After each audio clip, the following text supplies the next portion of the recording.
it was worth doing. Last week's show was fire. Yeah, man. Like bringing in that wide perspective from different people, and what I'm saying, trying to do the right thing about how we communicate. Mm-hmm. It's an evolving subject, man. So, with that being said, we get ready to start the show. Nice.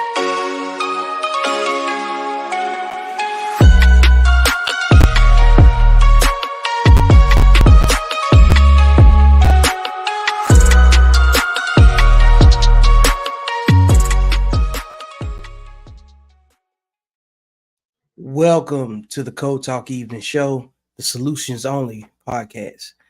And today joining me, I have none other than Antoine Christopher, the other artist. What's going on, man? Good, you? Pretty good, man.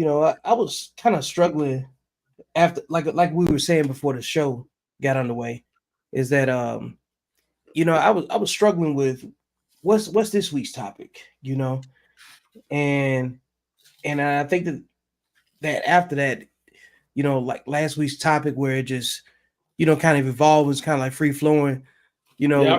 I think it just kind of loosens, what it takes. What I'm saying, to have a good conversation, man. You can't run on script all the time.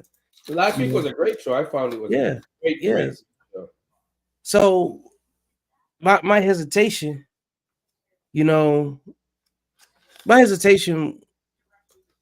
was like, what do we talk about this week?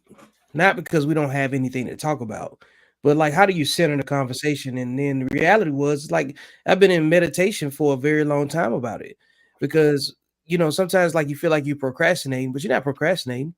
You're just really like coming up with a solution. Because if when you do speak, you usually have an answer to the problem, then that means you spend most of your time thinking about solving the next problem that's coming up. Would you agree with that? Yep. You can't always have I mean, what I like about us is that sometimes we go off of videos, sometimes we go off of topics, sometimes we go off of guests, like last week. He's cool, by the way. I like just rolling with it. I'm not much of a planner, although people say I should be more. Yeah. I kind of like that too, man, because I believe so much of life is on somebody else's timeline, and so many other scripts that are already being, been written, been discussed. Yeah. It's like, when are you gonna, just do what you feel, and like, in the creative space, it's more of like a creative, conversation today, because like I said, I was in meditation about, where do we go from here? Because we've been having discussions that are centered on making what we see make sense. So, like, what do you do to get over your blocks? As an artist. Blocks as in everyday life? Well, no, just like whatever's blocking you creatively. You know what I'm saying? Like you trying to go complete. Man, it's funny you should say that, because I think that like, how there's always a block. There's always some sort of a creative block. Yeah. As much as I love drawing, sometimes I got to motivate myself to do it, in a sense of not the process, in the sense of getting the creative process juices flowing. Right. Because that's exactly what I'm talking about. Yeah. The creative process is that's the where it's challenging. And when that happens to me, I usually have to step back a bit. Mm-hmm. I know it sounds cliche, obviously you have to step back, but I have to step back. And I like to sit back and look at what I created and go, okay, oh yeah, I got it. Okay, now I have to feel it. Mm-hmm. I'll go on YouTube or TV, get the juices flowing. Completely different distraction. Yeah. Like sometimes you're too close to the problem. Yeah. In our case, too close to what we want to do. Yeah. Oh man, I know what you mean. And sometimes, and then sometimes it makes you feel like you're not committed, but you know, Right. but it's that's not true. You know what I'm saying? You wouldn't be in that, you know what I'm saying, in that discussion about it. We are always committed. I mean, we're Yeah, creative. always committed to what you're doing. We are always Yeah, yeah. committed. It's like, you know, like, so what do you do to, so like you distract yourself and go find something else to do that kind of like stimulates and it doesn't take you too far out of No, out of yeah, your rhythm. out of my rhythm. I Yeah. really, I really, I really step away from it. I do something else. I find a way to do something else. And when I do Mhm. something else, when I find myself doing that, I find that I get a better result. I find I get a way better result. Right? And I think that's what everybody should do. You have to do that sometimes in life, you know? You got to get away from you got to get away from it, you know?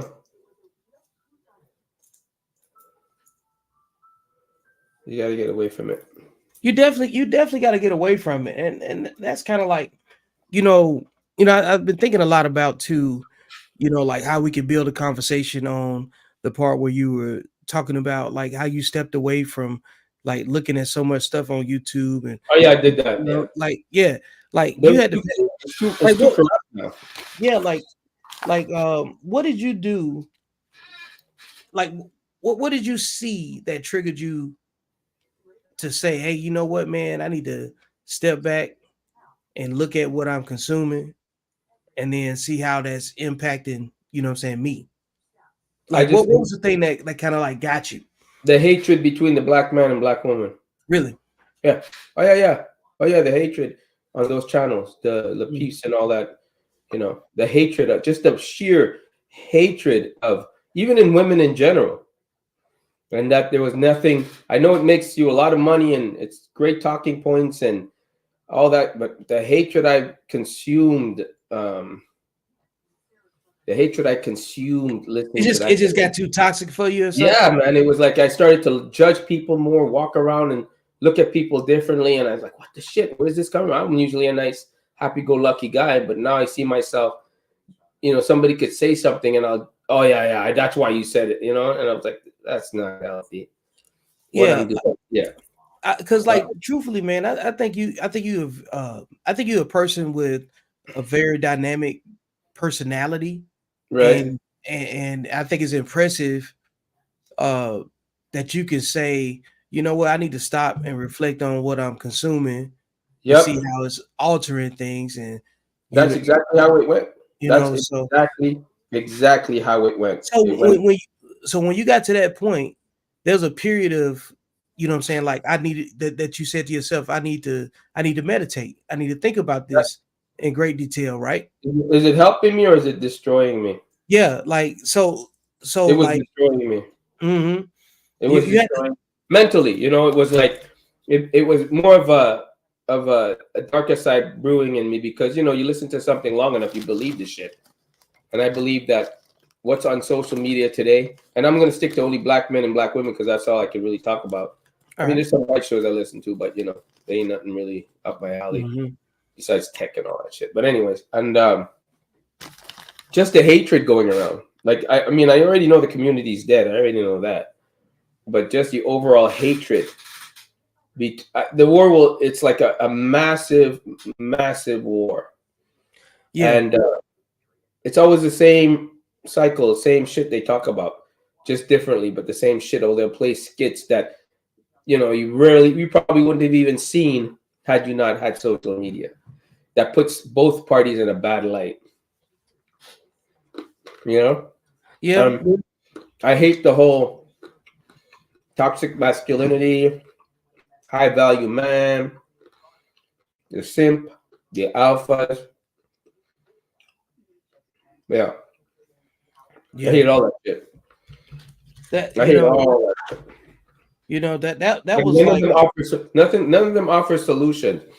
When one offers a solution, the other one will counter it. Well, yeah. But what about this? And then you're like, oh Jesus Christmas, we already talked about that. Now we're trying to find a solution, a common base. Yeah, but what about this? And then back and forth. And then you bring guests on that are can't hold a conversation, or an intellectual one, but you ask them their advice because you know what's going to come out of their mouth. Yeah. So Yeah. they start instigating. Yeah. And then next thing you know, you end up with that ratchet show that you Right. want, and then you cut it up and you put it in little sections, and It's so predictable, right? yeah, you're waiting It's for that explosion. You're like, and you know, some of the guests that they bring on, you've seen them from other platforms, so you go, oh, that's why that person brought that. that's why Okay, that person's there. Yeah. yeah, Yeah. Yeah. We've I, I like what you said though, like when you said you started consuming, what I'm saying, so much, and then you would find yourself having to pull back from how you judge people. And then yeah, now when you step away from it and then you look at it, you start to see everybody else kind of like circulate through other people's platforms, just like you brought up. yeah, And the lack of solutions and the continuance of the nonsense says that they know what they're doing, right? right. Um And they don't. and They don't know. They think or their answer is the end all be all, and it's like that's no. their answer is just the most easily repeated one. You know what I'm If you were saying? a young kid coming up and listening to social media, you wouldn't want to get married or build a family. That's so true. And then like I saw a video the other day that I'm gonna bring up right here in a second because it fits the what I'm saying, the conversation about what's really going on in the world, because a lot of people are making most of their life decisions. I wouldn't say most. The people that are showing us, what I'm saying, what we see on social media, we don't know what their decision making capacity is. We don't know what their life is, and then overall, people just really just repeating what they hear, Exactly. That's what I'm and, saying. and it really gets old. You know what I'm saying? When it comes Quick. down, it gets Get old very home quick. It's so very quick. it's so easy to read, and you can just see it. You can just simply see it, And it's sad because I know that the lovey-dovey stuff doesn't sell, and it's true. Sex sells better than love and romance, but mhm, we're so dysfunctional, and we show so much dysfunction that I don't blame people for looking at us like that. yeah, I don't blame man, them.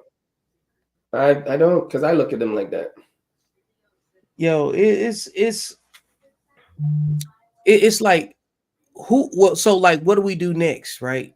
You challenge it as best as you can and you stay in your box at the same time, and that's kind of difficult to do, because eventually all those people are going to hear the same talking points that we hear.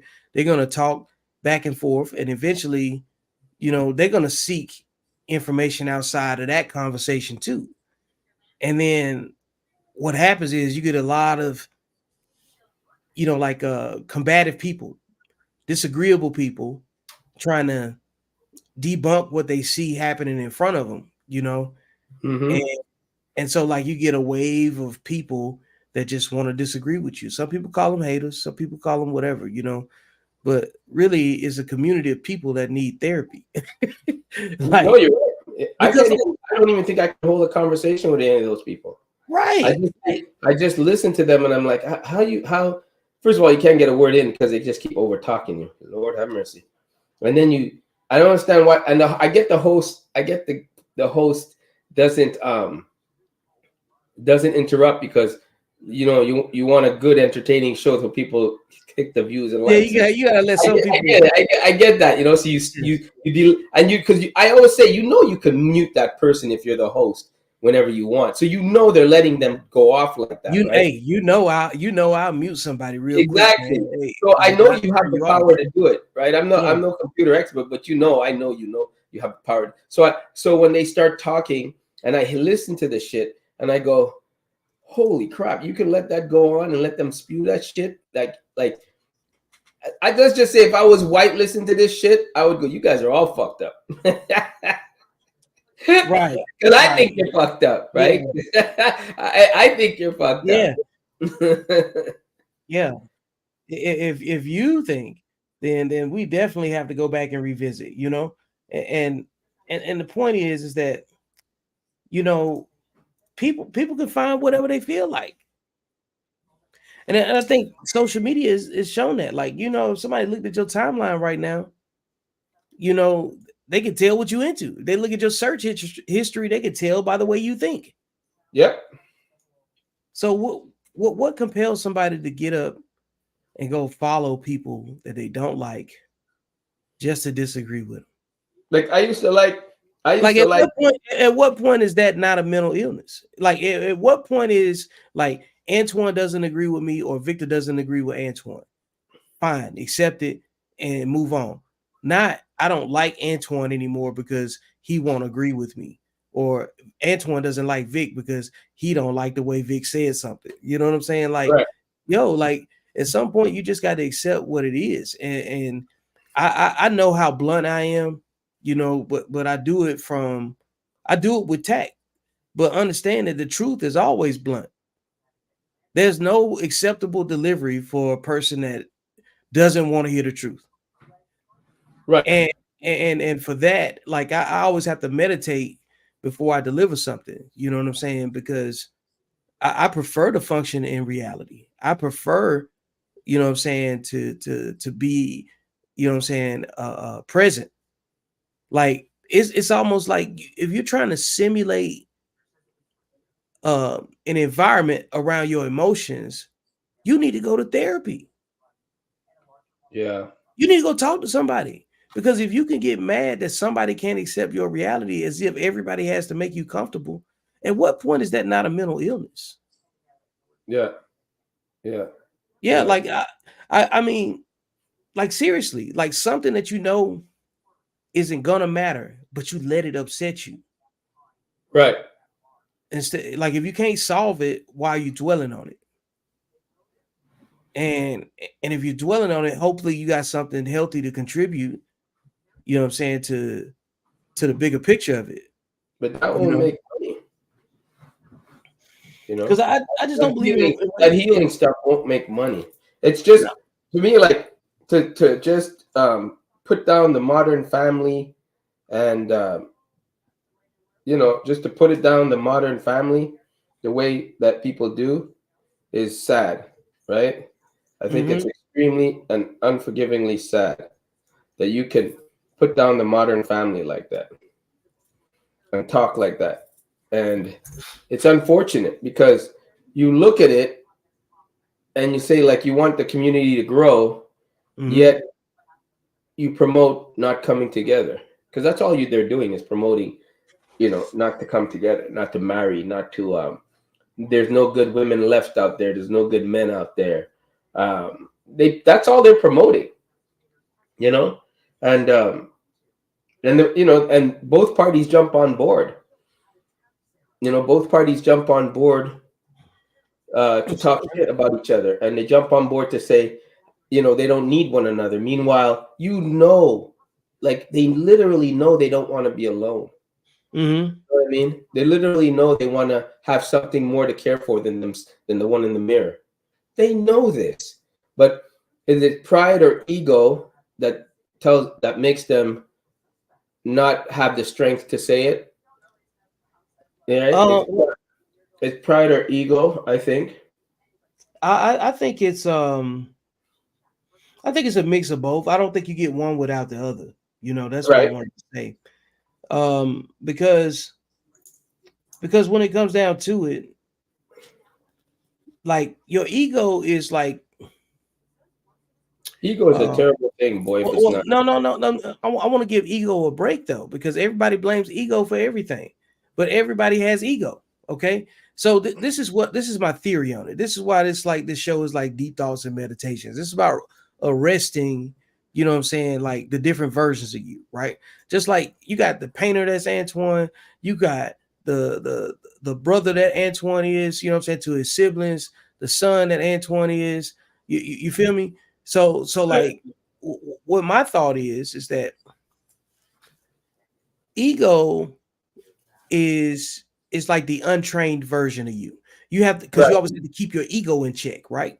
right. You're like it's like mentally and emotionally challenged. It Right. is a copy and paste version of you, but it doesn't have your wisdom, your intelligence, your experience. You know what I'm saying? In terms of dealing with people, like Mhm. it can sense emotion, probably, or maybe it can't. But you have a higher emotional intelligence about yourself than your ego, because that's why you know what to do with your ego, right? Right. Right. You always have to be in control of your ego, I Right. believe. That so like when you start thinking about it like that, you got a lot of untrained people running around here. And because like Where's that? the first people that you're gonna encounter is to some degree is gonna be egos just meeting each other, Right. healthy, good, bad, and different. People call it a representative, but you know what I'm saying, you got what you're going after what you came there for. You know what I'm saying? And so when you start, talking and you feeling each other out, the weight of the conversation to figure out how much you could talk to a certain person, how much you can't, when you want to release certain information and when you can't. That's just Right. egos. You know what I'm saying? It's I got to trust this person a little bit more before I talk about this, and that's just the truth. Because at some point you're gonna leave before you have to be in a tango with somebody else's ego for no Yeah. reason. Yeah, but yeah, exactly. Because, like I said, I mean, all what's on that YouTube stuff is all ego. That's all ego talking. None of them who they are. All of them. I've never seen so many. I've never seen so many people get together and all make over six figures. I've never seen that before. Like they all make over six figures or 80,000 or. And I look at them and I go, really? What the fuck do you do? I'm curious. Well, And that's all ego because you don't want to really say what you do. I got no problem saying what I do because it's right behind me. But disciplined people have no problem saying what they do. you know, Discipline, like I don't discredit anything. You know what I'm saying? What I believe is patterns. You know what I'm saying? right, And so the conversation that we in right now is just definitely about patterns, right? So right.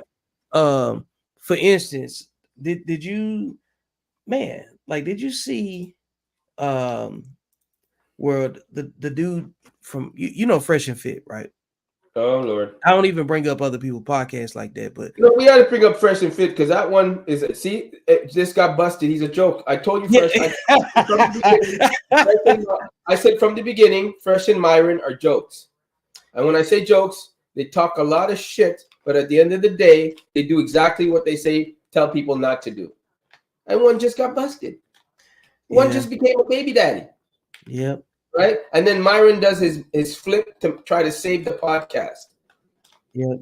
You know, and it's just amazing how you talk about guys getting trapped, about how they get trapped, how not to get trapped, and you preach about how not to get trapped. Yes, you're busting a nut and you get trapped, Blew it.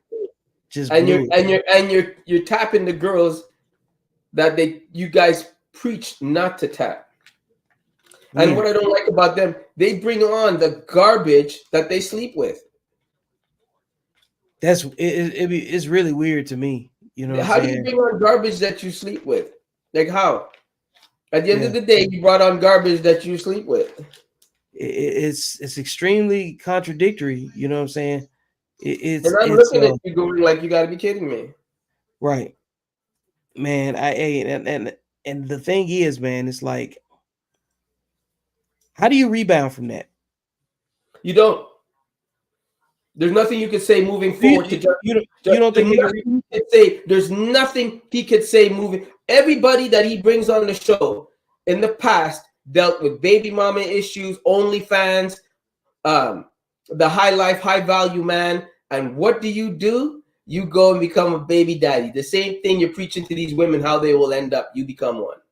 Everything Yeah. you're saying to avoid, you become one. All you showed me is that the women you bring on are the ones you guys are banging.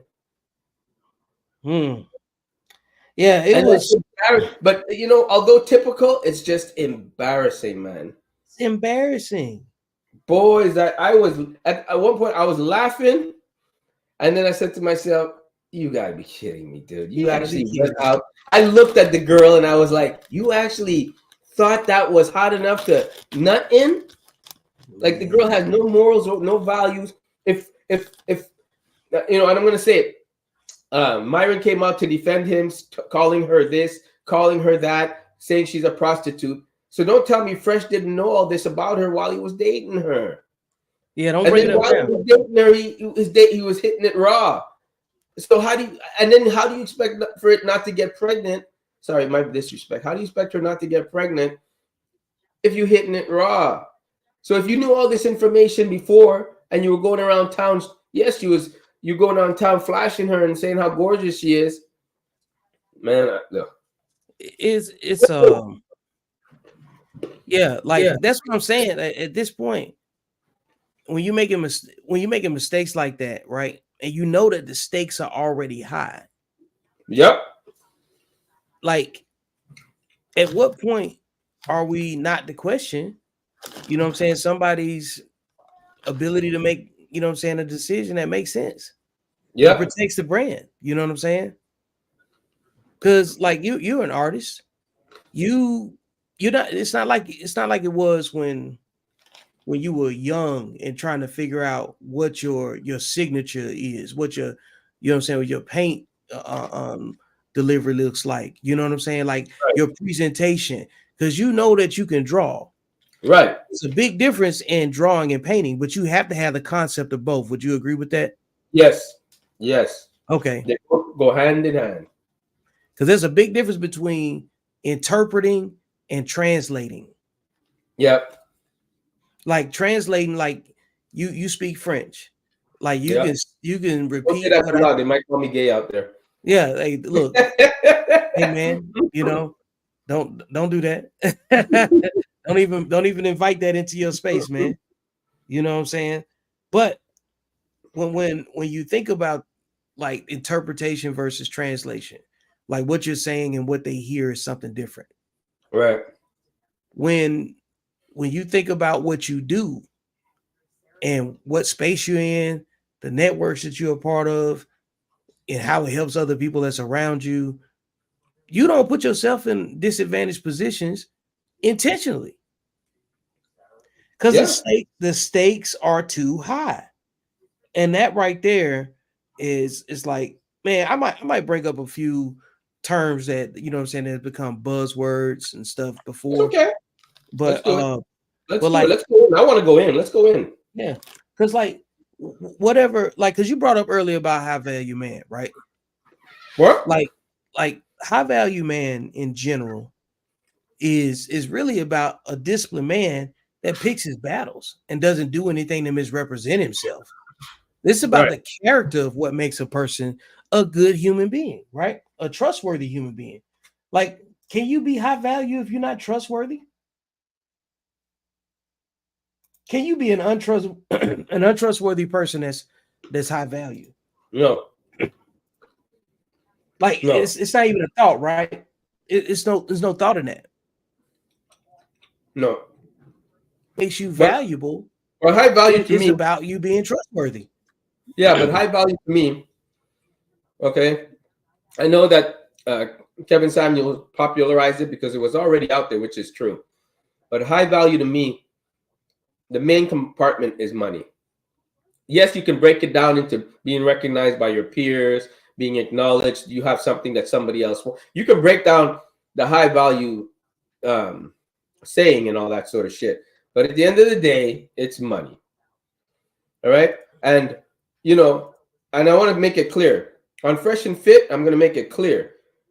Those women that go on that show deserve exactly what they get, because you know what, one thing I like about them, especially Myron, he tells you exactly the way it is. You know what you're going into. So when you go and look like a fool and an idiot, because all of you do, all of them do. I don't care who's nice, who's not nice, who's trying to fake it. They all look like stupid idiots for 15 minutes of fame because they know over 30,000 people watch the show. Yeah. And they go there and it looks like it. And he says he brings on high value guests, and that's once in a while. I don't regularly see that. But let's say he does. So what? Let's say he does. So what? That does not take away from what your show is known for. And now one of the main hosts The other half of 50% just did what you guys preach about 24/7 about women, and he just did it. Hey man, Karma's money, a bitch. Karma money, is a bitch. money can't give you game. When this show, listen, we're gonna blow. I believe in this show. If it gets to a certain, even I now, the appreciate that, level that, Antoine. even now the level that it's at, I've learned to. I wouldn't say the tone. I wouldn't say. I mean, I wouldn't say to choose my words wisely. Although I do. You just refined your I communication. move differently because of my Wednesdays. Yeah, I do. I move differently. I stand behind everything I say, but I move differently in a sense that if I'm saying this, I gotta live. I gotta own up to it. I gotta live by it. right. So I'm able. That's why I'm able to put my ego aside and make the changes I need to make to get what I want. Hey, Because look, I think I move in a realistic way. man. You know what, man? That's reality. It's that when you've done so well in your space, yeah, you're gonna become a little egotistical. You should be. You should have a little confidence that goes with it. But then when you get matched up with people that's all going in the same direction, then you gotta reconstruct where you're supposed to be at because you got to be present because you asked for a certain level of success. Right. You asked for this, so then you're gonna end up, like engaging with people that want the same things that you want, and those people that you get around, those are the people you need to listen to. Like for real, like if Antoine and Vic and the Uncle Junior Network, shout out to the Uncle Junior Network. You know what I'm saying? This guy Garfield, man. Yeah, there he is right there. Uncle Junior Network chiming in, you know what I'm saying, dropping some nuggets, you know what I'm saying? Oh, is he there? Is he there in the chat? Yeah, he in the chat right now, you know. Garfield Hey, the cat. Where are you, man? You see this right here? Hey, folks, go ahead and go check. Check the link. Get the shirt. You know what I'm saying? I'm gonna put the links in the chat again. I miss you, man. Yeah, Garfield. yeah. So you know when you start like getting with people that want what you want, and those are the people that you're supposed to listen to. That's why like the whole wolf pack conversation that you know what I'm saying, that never runs out of steam, is because every time you get out of bounds or you maybe somebody's there to push you back into the play. Yeah. Somebody's there to say, hey man, you going a little too far right, a little too far left or something, you know. Bring it in. Bring it in. Exactly. Bring it in. Like if I'm gonna talk about like writing, like I have ego driven with my art, right? If you're gonna come and talk to me about art and drawing and painting, you better cross your T's and dot your I's. There's nothing you can tell me that I probably haven't heard already. I'm a professional at it, right? If I'm gonna go into writing, and I am not gonna tell Vic how to write, I'm gonna ask the questions. That's it. And if you say, hey, this is how it's done, this is the formula, you can break the formula once you know the formula, I'm cool with that. But I'm telling you how to go about writing a bestseller. Why? And you should be ego driven because that's what makes you the best at what you do. So I am going to take a back seat to it. God, I love when you do that. So I'm going to take a back seat to it, right? Because I don't know. So I'm going to say, listen, I got a boy that's going to do his thing, and there you go. Right? When you wanted your book thing, that little cover you wanted me to alter, you just said, okay, go do what you do and then give it to me and let me see what I got. There you go, right? I switched it around. I put it in Photoshop. I gave it what it needed to have, and you went with it. So that's the way it should be, because why should you interrupt somebody that knows what why should, it's like when people tell me, well, this statistic came from the Better Bureau of Statistics, and you're like, well, I don't know if that's reputable. It doesn't matter if it's or not. The fact is, it's there. You can go and check it. Just give it the credit that credit is due. You don't have to downplay it because of your ego or your feelings. Right. Get out of your That's feelings. all I'm saying. That's all I'm saying. Man. If I tell you this is magenta, I don't care what you feel or what you think it looks like to you. Then you're colorblind. I'm telling you, this is what magenta is. It's still magenta. It's still magenta. What shade of magenta? Now we're going to get into detail, but it's magenta. It That's it. still is I there. don't want to. Don't argue with me. I'm telling you, I use colors. If you mix yellow and red, it's gonna give you orange. I don't. What shade of orange? Well, it depends. Don't argue with me. I'm telling you what it is because I'm a professional. Shut the fuck up. Excuse my language. Just No, like no, no. radio. This is the way you You write a can't cuss. paragraph. Then you How do you can't write say a paragraph? You write it like this. Okay, Vic, that's the formula. That's the formula. Here's the formula. Write with it. yeah. Your ego should take over in your professional area because you Mhm. know. Now, if you're two top end people talking about books, then the person that doesn't know has to stay quiet and see what the results are. Right. That's Right. all. Man, look. The Magenta is not a primary color. Jesus Christmas. See? I had to go over there and see what the hell is everybody, what the hell you looking at? Now I know, man, I would not look at that mess. You really read that shit? Boy, let me get back to my normal screen, boy. man, look. The Sorry, people, I don't mean to insult them chat, but I ain't wasting my time in there. no, hold on, I just man. wanted to see if Garfield was really there. Yeah, man, look, he's always over there. He's always over there. Man, like I'm gonna play a video real quick, and I want to get your take on this. Divorce rates are going down. The experts say there are some reasons why. They say being stuck at home together during the pandemic made couples face their challenges head on. They also say there's been a shift in people choosing partners based more on friendship than passion. And lastly, they believe the acceptance of therapy and counseling has led to longer relationships. There's more good news. After taking a nosedive during the pandemic, the number of marriages in the U.S. hit a new high in 2022, surpassing the 2 million mark for the first time in 3 years. The 5 states with the highest marriage rates, no surprise, Nevada, Hawaii, Montana, Utah, and Arkansas. And what I like about this, they said at the very best, it means being bonded with someone who is consistent, safe, and secure is important. There's a gradual shift, guys, from romantic marriage to the companionate marriage, meaning that people are increasingly choosing spouses at the outset, that they are more like best friends than passionate partners. I think you have to have both, actually, but I do think it's good. I think both helps a lot.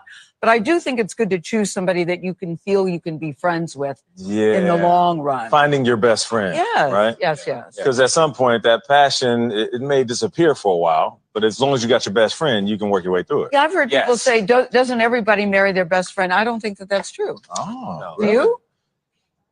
That's a good question. Yeah. I know I married mine. Yeah, and I did as well. You really need both. That's what I think too. Ideally, you have both. Data shows that divorce rates are going down. The experts say there are some reasons why. So what do you think about that, Antoine? Well, there's a lot to unpack there, but I'll tell you this. I don't believe the divorce rates are going down based on what I've looked at.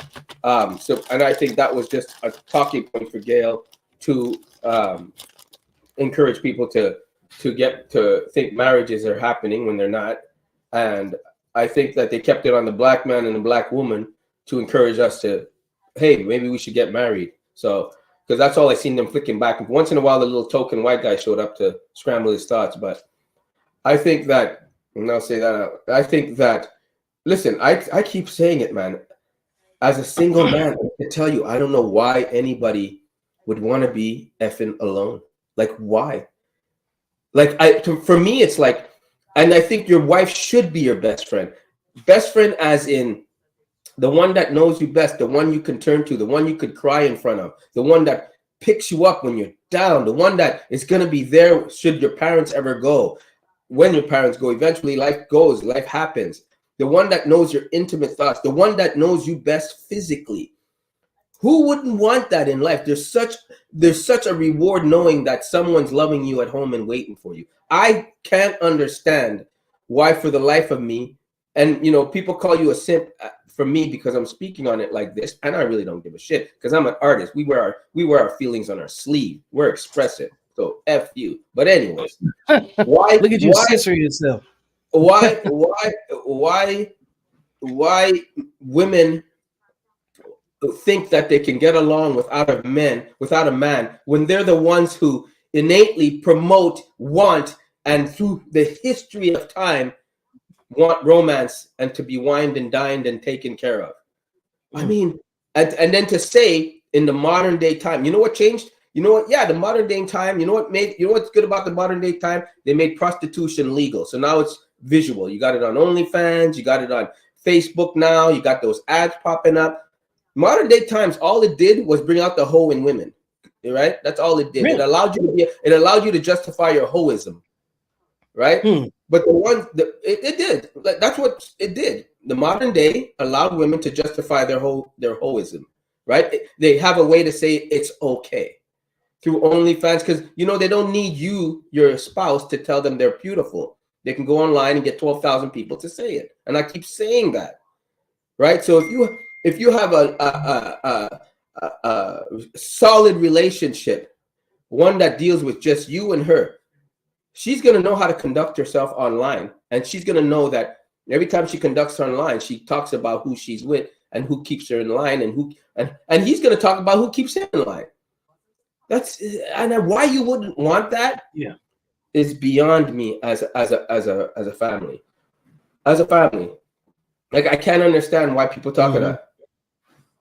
You know what I mean? And it pisses me off when I hear people or men too scared to say it because they don't want to be called a simp, or this guy's just simping.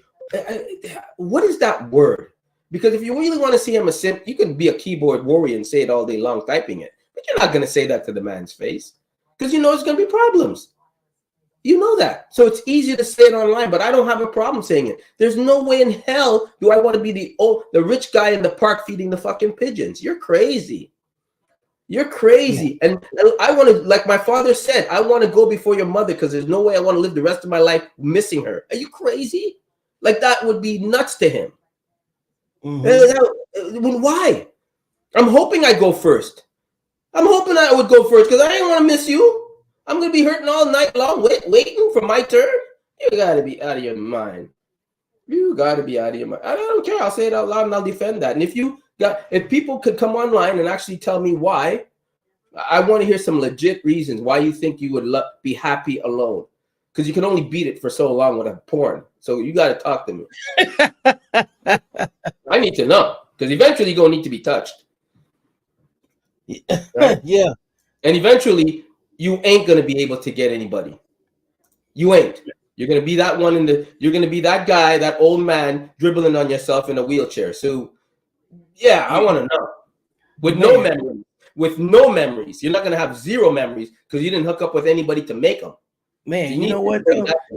Hey, if the person run into that situation, then what is it? Well, like, what does it really look like for men? Because I've seen the memes, like in the AI generated stuff where they got like this old guy sitting on the couch with his dog, you know what I'm saying, looking like he's sad because he's, you know what I'm saying, he's like that. Do you think it's like that? I've seen most men that have been, like on their own. I'm not saying there aren't any sad ones, but like most men that I've talked to, through consultations and stuff like that, if they've gotten past the relationship portion of their life, they usually are okay with it because they had love and then they moved on. You know what I'm saying? But like the person that's never had it, they in trouble. No, God created regret for a reason. Yeah. God created regret for a reason. I don't know what you're talking about. Are you kidding me right now? You could tell a lonely old man when you see him. He doesn't have any brightness in his face. God created regrets for a reason. That's right. Really good, Antoine. You know what I'm saying? That's the truth.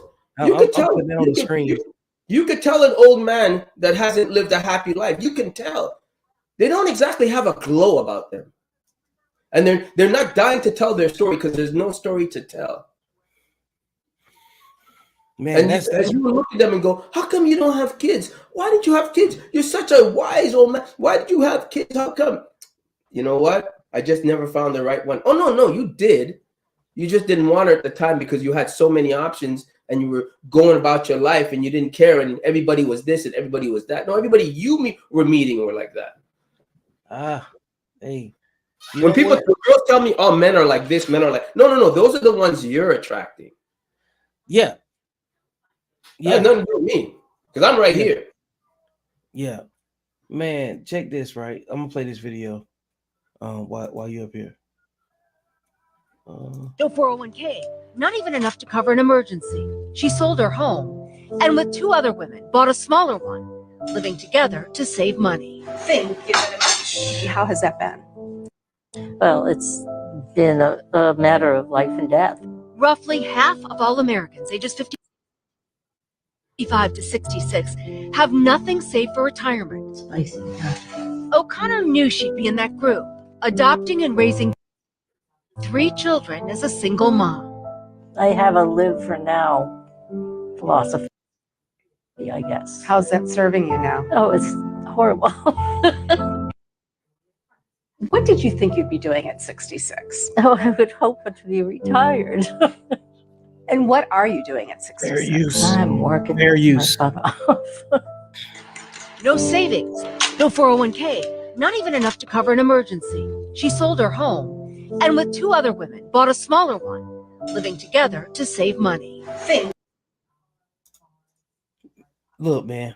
You see? Do you want that life? Holy crap, you're 66. Do you want that? That's sad. That's, to me, is sad. That's failure right there. That's true failure. Forget the money part. Forget the money part. That's sad to me. That's all I'm saying. That's sad to me. Who the hell wants that fulfilled life? What? Yeah, like that's you kidding weird. me right now? Yeah, like how'd that register for you? It's painful. I felt sorry for the poor woman. I really did. You know, But she it's not like chose. it's not like I didn't know some of them. I know a doctor. She bought one of my pieces. I know a doctor. She's what, in her 70s now, rich as can be. I mean, beyond rich actually. And she buys things for comfort. She's got more shit than shit. She's a hoarder because she buys things to make herself feel happy for the day. I don't think she's ever gone a day without buying something so she can get that release of joy. Because there's only so many things you can buy. After a while, you want the touch of a human being. You want them, and she's sad.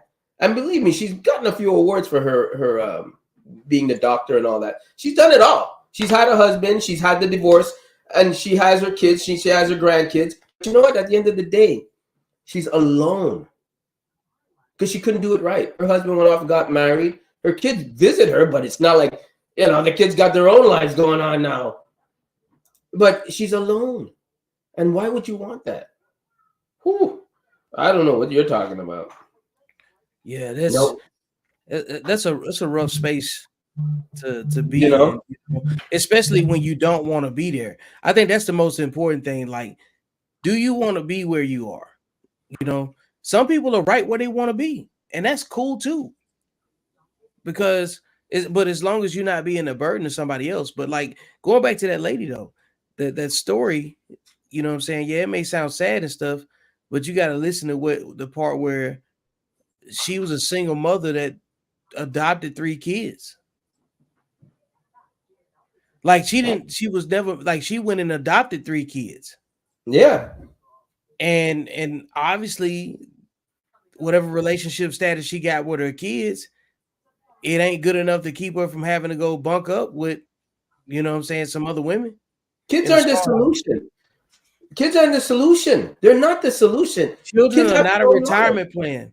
They're not Children retirement plans. they're not a They'll come retirement and- plan. they'll come and wipe the side of your mouth when you're drooling and shit, and they'll visit you and bring you cookies, and you know, they'll tell you how much they love you and all that sort of stuff. But at the end of the day, they're looking at their watch because they got to get back. They got to go pick up their kids from school. They're not the solution. Why do you think some people think children are a solution? They won't ever. Nobody Because they can't get what they want. Because they can't get what they want. Well, this is the thing. But before you answer, I know nobody looks at their kids and they will verbalize that these kids are going to be my retirement package. You know what I'm saying? Per se. Now, you may have an elite athlete. Like if you know you are, you know what I'm saying, having a kid because you know you're going to have an elite athlete, then, you know what I'm saying, that's a different set of circumstances. I've never raised, you know what I'm saying, an elite athlete. I don't know how they think, you know what I'm saying? Because like when about you. No, they definitely not. Like think about like for instance, like Christian McCaffrey, right? he plays running back for the 49ers. Okay. His dad was a wide receiver, and I think his mom was an Olympic athlete. And so their mindset and them having children, you know what I'm saying, you can see it play out in their kids, you know what I'm saying, over time. So it's like no question that you know that when they had a child, they had a plan for that child, right? Yeah. When you go adopt some kids on your own and you're the only support system and you don't have a plan for yourself, your kids are going to eventually find out where they're going to go in life. Yep. You still have to have something that you want to do. Yeah. Or it's gonna put you, like, if you don't have a plan, you automatically in survival mode. Like you ain't in no other place, because like when you like the thing is when you have a plan, you're operating on your purpose and your discipline aligns with your purpose. You know, Right. you see, and so when you don't have a plan, you don't have no discipline. You're operating in lack. So your kids having children is not going to replace the fact that you don't have a plan individually for your life. Right. We agree on that.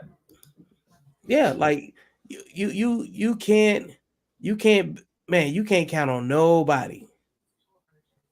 You can't count on nobody but your plan based off of what you know how to do.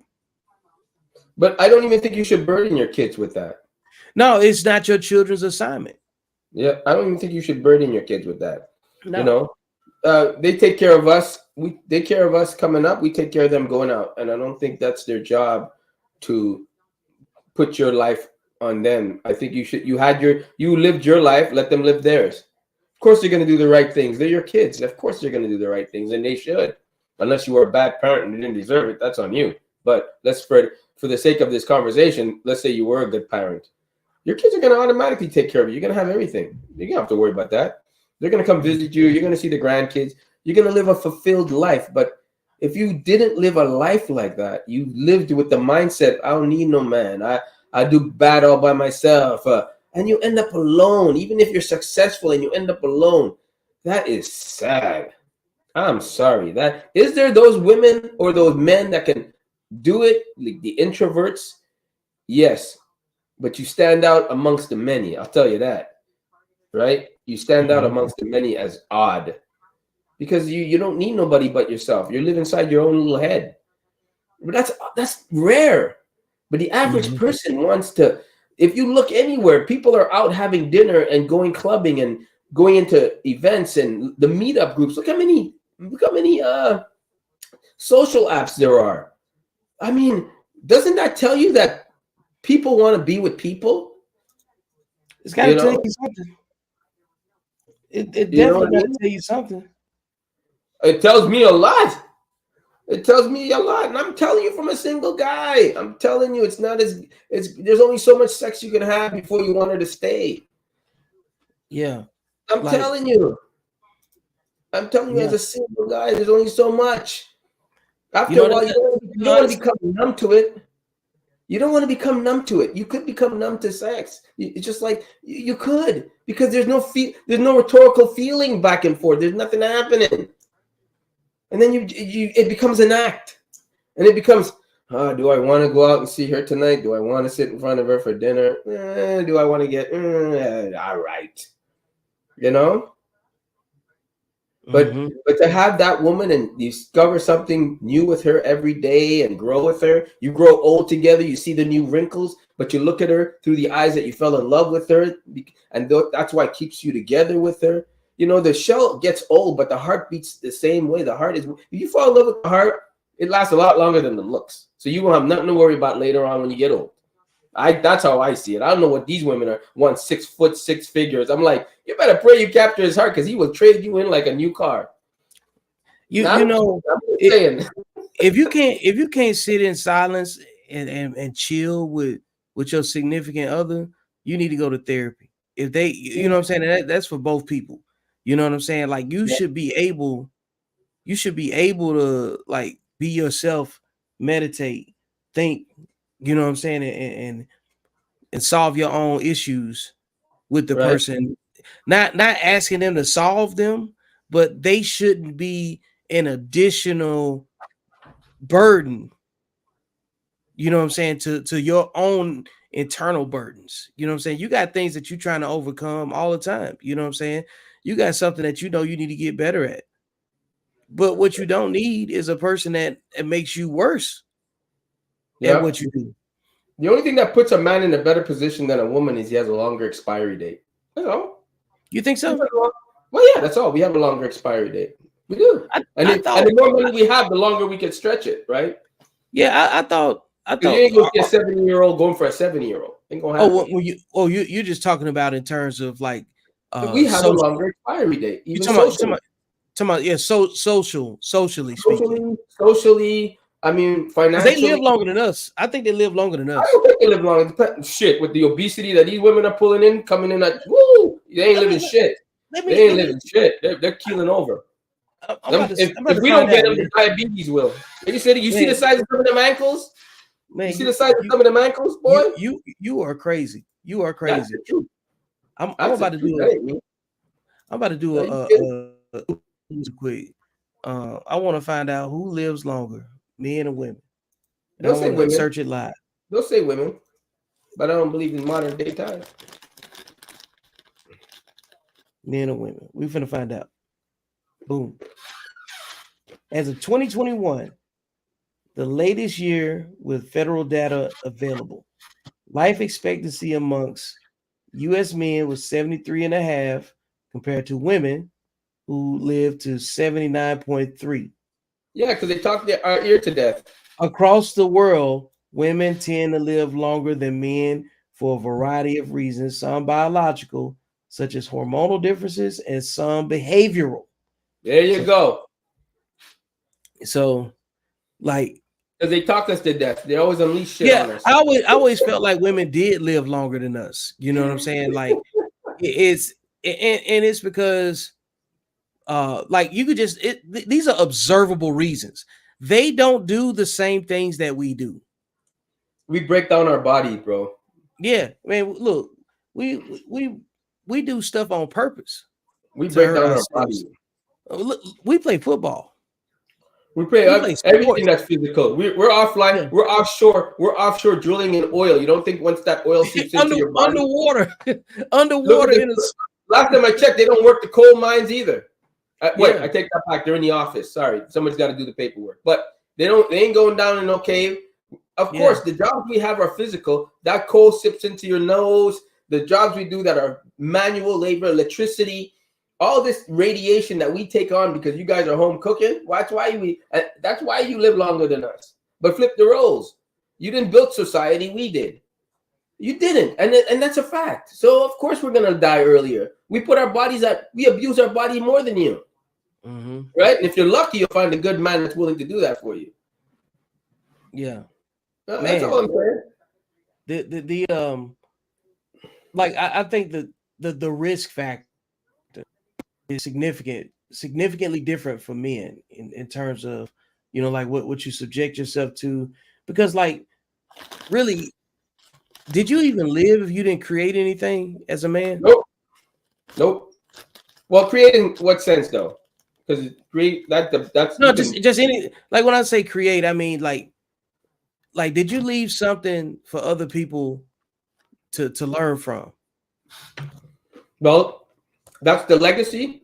That's either your legacy or what you contributed to society.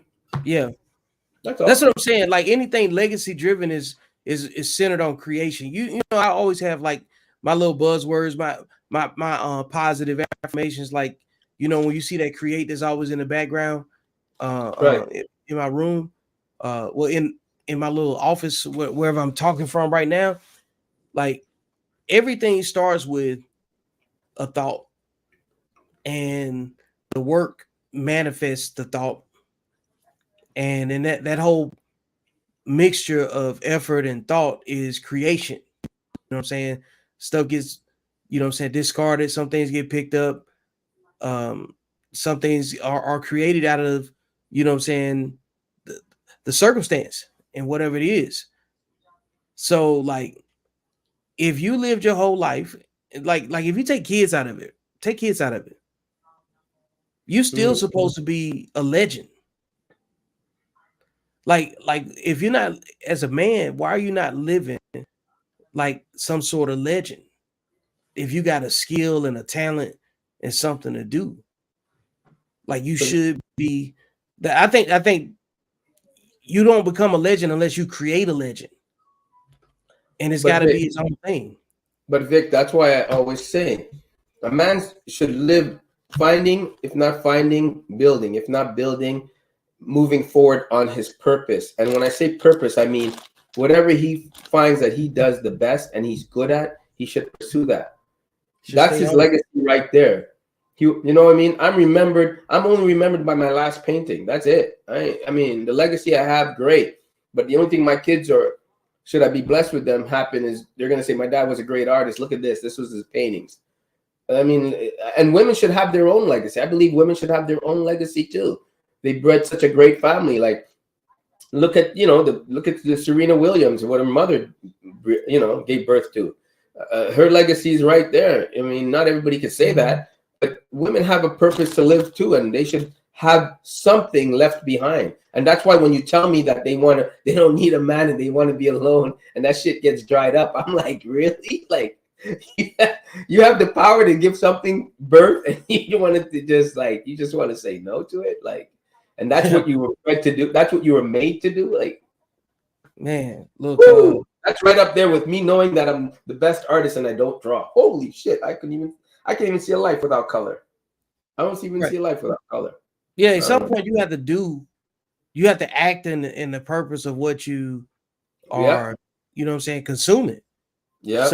So what you consume is really your legacy too. Like what you produce after what you consume is like what your legacy is. Like if you're producing something over here and it's in a particular lane, then one can assume that you consumed a lot of the information that it took to produce that product. You know what I'm saying? Both seen and unseen. You know what I'm saying? You're either good at something or you're not. And you know, that becomes part of your purpose. You know what I'm saying? And why you function every day, you know? And if you don't give it room to make you re-examine your own existence, like your gift should be something that tells you, hey, your gift tells you to listen to certain people. Your gift starts being your gatekeeper. You know what I'm saying? Keep you in and out of places that you don't have to, put yourself at unnecessary risk in. You know what I'm saying? Because your gift wants to come through. Your gift wants to be out front. So if you do something, you know what I'm saying, about mismanaging your ego and your emotions, you're going to block yourself from allowing your gift to take, you know what I'm saying, the lead. Right. And if a woman wants to be equal to a man, which she, in a sense, when I say this, she has to give birth, because by a doctor telling me this, I really understood what he meant. We have no idea what physical trauma women's body go through when they give birth. Just think, you're walking into a situation where you can die. Basically, you can. And you're walking, and you have to be brave. Thank God there's cesareans now. You can see sections and all that sort of stuff to help you get through. Thank God there's things to make you dilate. Thank God we have the technology that's getting better for women to have birth. But just think, a doctor told me this. He goes, Antoine, you don't understand. Yes, it's a great thing. But a woman, when she's going to give birth, she's actually going to do two things. Either die and the baby lives, or they both live. We always work towards having them both live. How much strength it takes to think about what's going on in your mind, that it's time, the water broke and you got to push this thing out of you, and you will never be the same once it passes. That's freaking craziness, dude. Yeah, like so how can you say that's not like, and let's just say you didn't do that in life, then you could never be equal to a man. Never, because you never brought yourself to that plateau. Men bring themselves to that plateau every day they go to work, in the physical jobs that we have to do and the stress that we are under. That's all I'm saying. I think everybody's got relative stress based on relative stress. You know what I'm saying? Like if you perform in a certain capacity, like if you work a job where somebody else's life is on the line and it's at your hands, you're gonna perform a little bit differently. You know what I'm saying? Your sense of urgency is relative. You know, like if you're a paramedic, that's gonna be different than somebody that works the same routine route in a postal service. You know, so the patience, their situational awareness is gonna be dialed into what they do the most with them. You know what I'm saying, with the most concentration. So Right. because like there's And a that's bunch because there's a and lot that's of men what that I'm trying don't, to say. there's a lot of men that don't do any hard jobs too. Oh, don't get me wrong, of course. I mean, there's always, but that's not the majority. The majority of men work hard. That's a lot of stress. Every day we have to produce, Vic. Every day.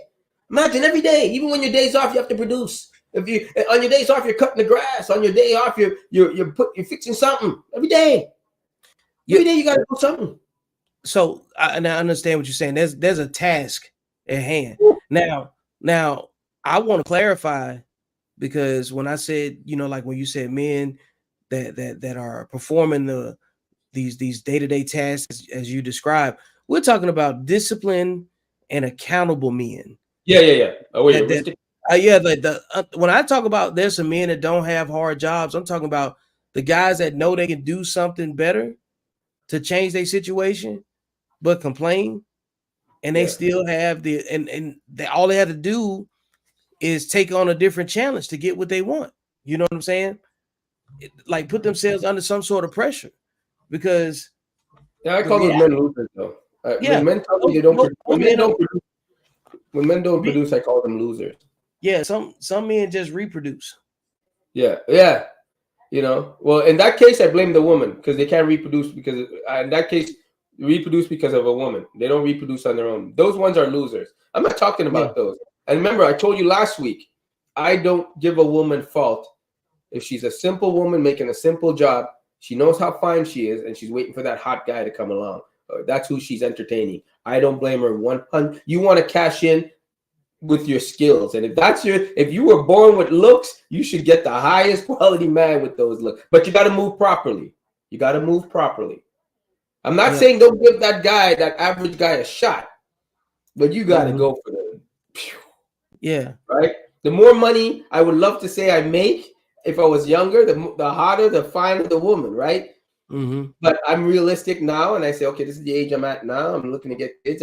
I know looks doesn't matter anymore to me. It's not as important as, because I'm thinking longevity now, right? I'm at the age where I'm thinking, can I stay the rest of my life with this woman?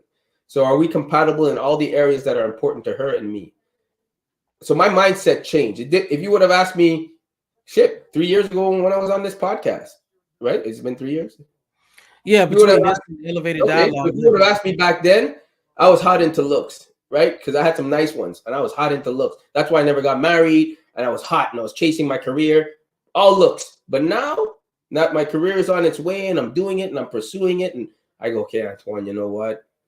I want a legacy. I want a family. My mindset changed. I matured. Your mind changes. When you're young, you think of the future. When you're old, you think of the present. And that's a good way basically to capture somebody changing their mind. Like, nah, I just matured. I matured. I did. I grew up. You know, it wasn't. Now I understand. Sometimes I look at this. Sometimes I look at people at my age, and I go, dude, you married that? But I'm thinking, oh my God, at the time that he was at, that's what kept her mind, and what she was able to articulate to him and how she supported him is what captured his heart. And he's thinking, listen, if a woman could do this at this age for me, I could only imagine how she'll take care of me when I'm old. Right? Yeah. Because if they live longer, that means they have more strength to take care of us. So I'm like, oh shit. See, I don't think like that anymore. I don't think like, Jesus, you driving a Lamborghini and you wearing that? You look at you what? Like, brother, no. Yeah. I'm sorry, man, but I have to say it's a fact. And as a single man, I could talk like that, right? I think my opinion, from what even with my friends that are all single, we're all looking for the same thing, you know. So I'm speaking from that. I'm coming from there, right? Yeah. I think I can honestly say I'm an average guy in a sense that I'm average looking, right? But like I said, looks and height goes out the window when you're standing on your wallet. So I get a little bit more better options. But I know what I want, what's going to keep me happy. And I think men need to look for that, look at themselves in the mirror and say, okay, you know, what do you want? Just like women have to be realistic. You can be a doctor making 80K, but if you look homely looking, you ain't getting that man that make 80K. I'll tell you that. He's like, I ain't stepping outside with you. You ain't stepping out of my pens. Are you crazy? I got a reputation out here. I go to freaking black tie events. You ain't, no, I'm not stepping out with 2 tons of fun. I know. Man. You know what I mean? Well, welcome, Mr. Gino Reyes, you know, from what's going on? I want to make sure I got it you know, right. You got to set your lineup, pod host. And I think when one of the conversations we had before, you were running, was it the bow tie? Yeah, bow tie behavior. Yeah, when I Yeah. came up on We having trouble hearing you. We have trouble hearing you. Che, you hear me? Yeah, can you turn your mic up? Yeah, I think his mic is low. Yeah.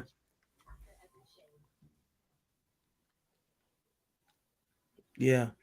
Man, like what did you get a chance to see the video that I posted about the marriage rates going down? Gino? He still has some trouble with his mic. Yeah, but you're right though. Like the field of who you're gonna choose out there is changing. It's changing, man. Yeah, and it's changed very quickly too. And I think so. Yeah, because I definitely remember saying in the past that you know, inflation changes things, economics changes what people see in relationships too. Yeah. So it's like, you know, you just can't get over it. You have to account for, you know what I'm saying, what's not there. And because in economics, you're always spending money on a maybe, an if, or probably, you know what I'm saying? Right. And that's kind of what it is. You just want to get in the best position possible, you know what I'm saying, in most cases. So you can have better opportunities for relationships, experiences, you know.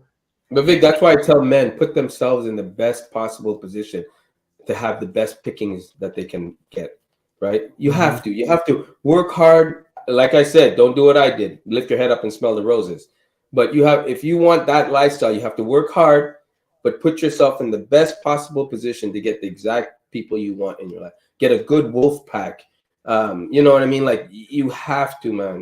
The way that life is today, this modern world, my goodness, man, it's tough, bro. Dating is tough now.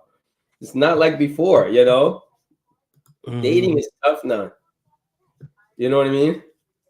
That's all I'm saying. It's like, I don't know what people are, why people are saying it's like they don't get it. Yeah, man. It's I think most people are arguing in this ongoing gender, you know what I'm saying, disagreement. What do you mean? I think people are arguing because that's what they want. Right. Like, you don't argue about things you don't care about. No, that's what I told you. I really, like, you know, when I sat back and I thought about it, like, well, the people that got what they want, or do they have the same issues as everyone else? You know what I'm saying? Is like there's a lot of different details, and the people that's in the chat, man, y'all doing a great job on just dropping information. You know, like talking about Joey Daniel Finley. He says what's correlating worse is the last year. Let me pull this up on up here real quick. What's correlating worse is the last year is the first time birth rate has dropped below that line and is presumed to keep the human race from dying out. Birth rate, if it dropped, what? Yeah, so like if birth rates are dropping, which means people are having less kids, Right. you know, and then people are not, you know what I'm saying, getting married.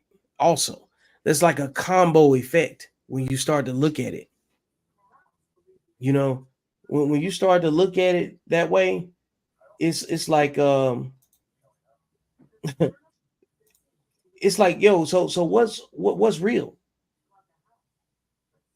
You know, because if people aren't getting married and people aren't having babies, what does that do to the obviously the population? But what does that say about how we're communicating with each other? We're not. That's what it says. It's scary in a sense that, because think about it, man.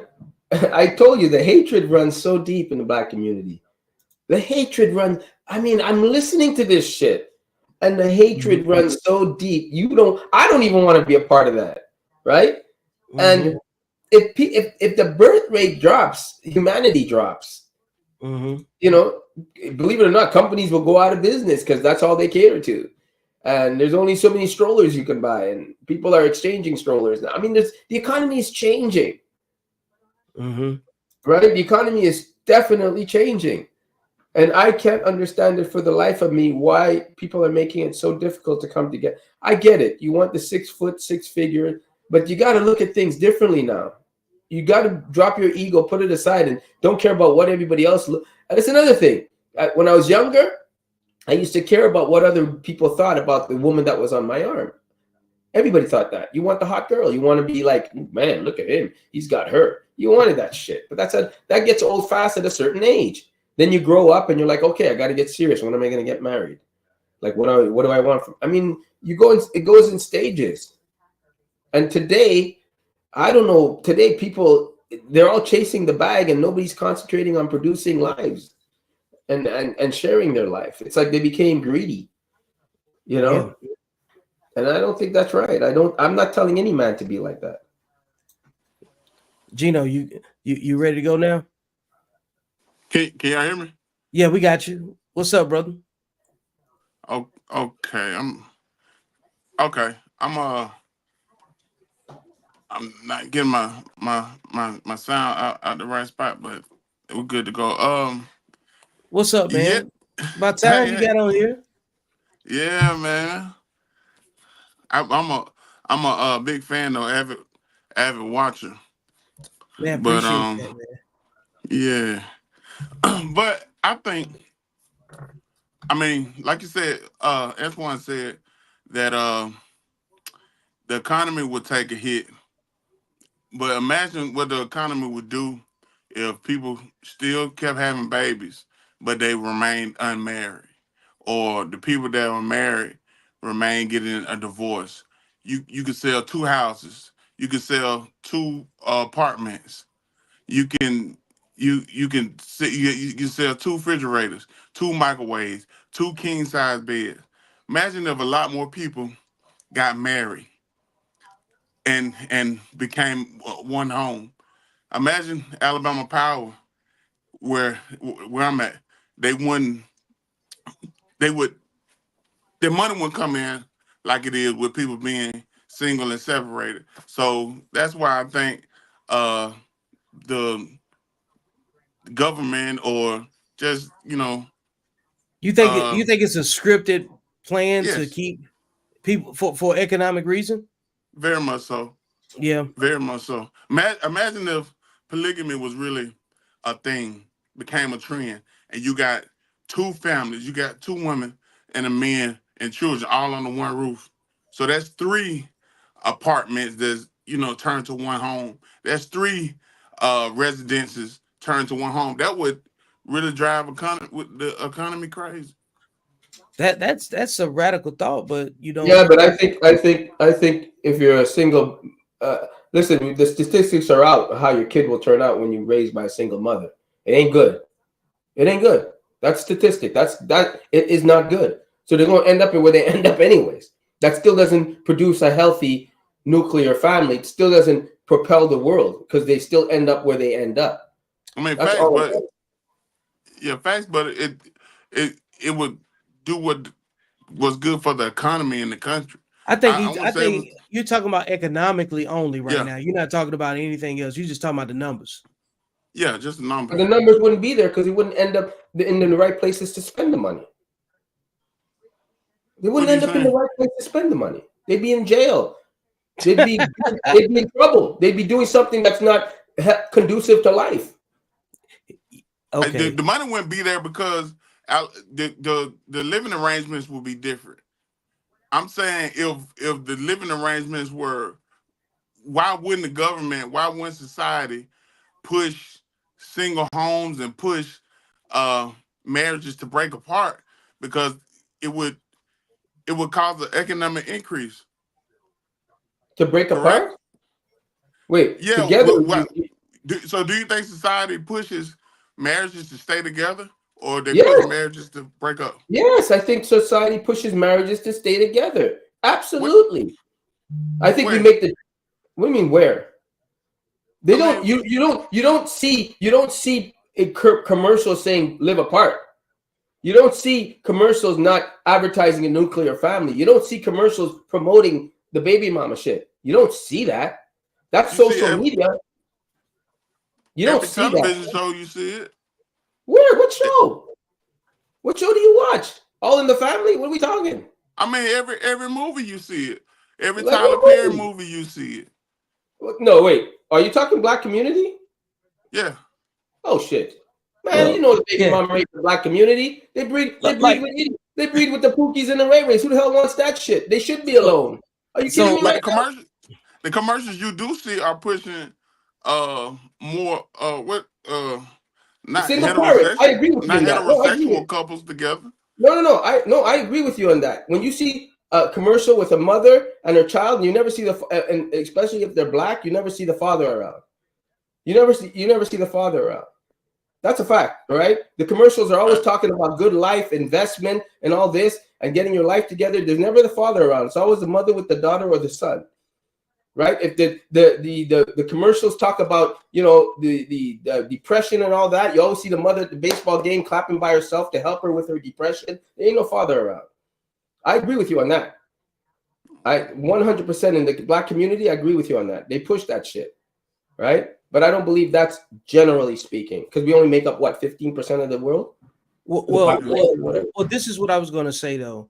The fact that there's a difference in the type of programming says that they're targeting, you know what I'm saying, a certain demographic of people, which goes back into people know who to advertise to get sold what they want to sell. Exactly. And like that, there's no white people's version of P Valley. There's Right. no Black people's version of The Handmaid's Tale. There's no, you know what I'm saying? There's no other ethnic versions of our type of programming. Like, where's White Panther? You know what I'm saying? Where's the Black version of Die Hard? You know what I'm saying? Or where's the Hispanic version of it? Where's the Latino version of every other thing that's out there? You know what I'm saying? It's because everybody is well, I won't speak for the Latinos because all they do in all their commercials is promote family, and when they eat tortillas, everybody's around. Yeah, I'm just saying like that. Yeah. Look, you're going too far. You're going too far. I can speak for the Latinos as well. Yeah, see, look, come on, yeah, Gino Reyes in the building. That's why we. Hey, look, we got the Afro Latino connection right here. You know what I'm saying? But I'm just saying it's true, yeah, but it's true though. Like that's the part you have to accept. Like if like there's different McDonald's commercials. You know what I'm saying? Depending on the ethnic group. If you go to different parts of the world, there's some McDonald's restaurants or other chain restaurants. I'm only saying McDonald's because it's the one that everybody can resonate with. But if you go to a McDonald's in Hawaii, you have the option for rice or spam. You know what I'm saying? Because that's what's eaten, you know what I'm saying, locally. If you go to, you know what I'm saying, someplace in a different part of the world, they're gonna have something that mirrors the culture. You know, entertainment is no different. We got to have an appetite to consume what was out there, you know. And generally speaking, they market to people in a way to keep them exactly where they are. I agree with you on that. loyal. You know what I'm saying? Loyal to a brand, loyal to attention, loyal to whatever, you know what I'm saying, makes, you know what I'm saying, makes sense in terms of the economics of it. Numbers are numbers. So like there's a lot of money in keeping people, you know what I'm saying, in a conflict with each other. That's where all the money is. Literally, you know what I'm saying? Like is I called it traumanomics. You know what I'm saying? Let me trigger you, get you upset, make you argue with people for no reason. And you know, and at the end of the day, you still don't have a solution. Not at all, you know, and nobody wins. Nobody No, wins. nobody wins.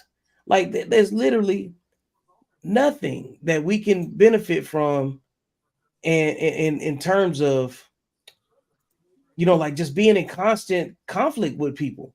Nothing.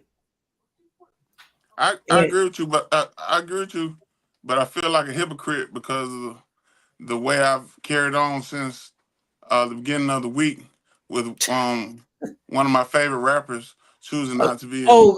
good. Okay, yeah, go ahead and bring that up, man. Because like, Is it? I got so Jake. So like, before you even go into it, J. Cole and Kendrick and Drake have always been in this top 1 through 3. You know what I'm saying? Discussion about greatest artists, right? Of the present generation. Um, and everybody's fandom is associated with it in a good way until it's not.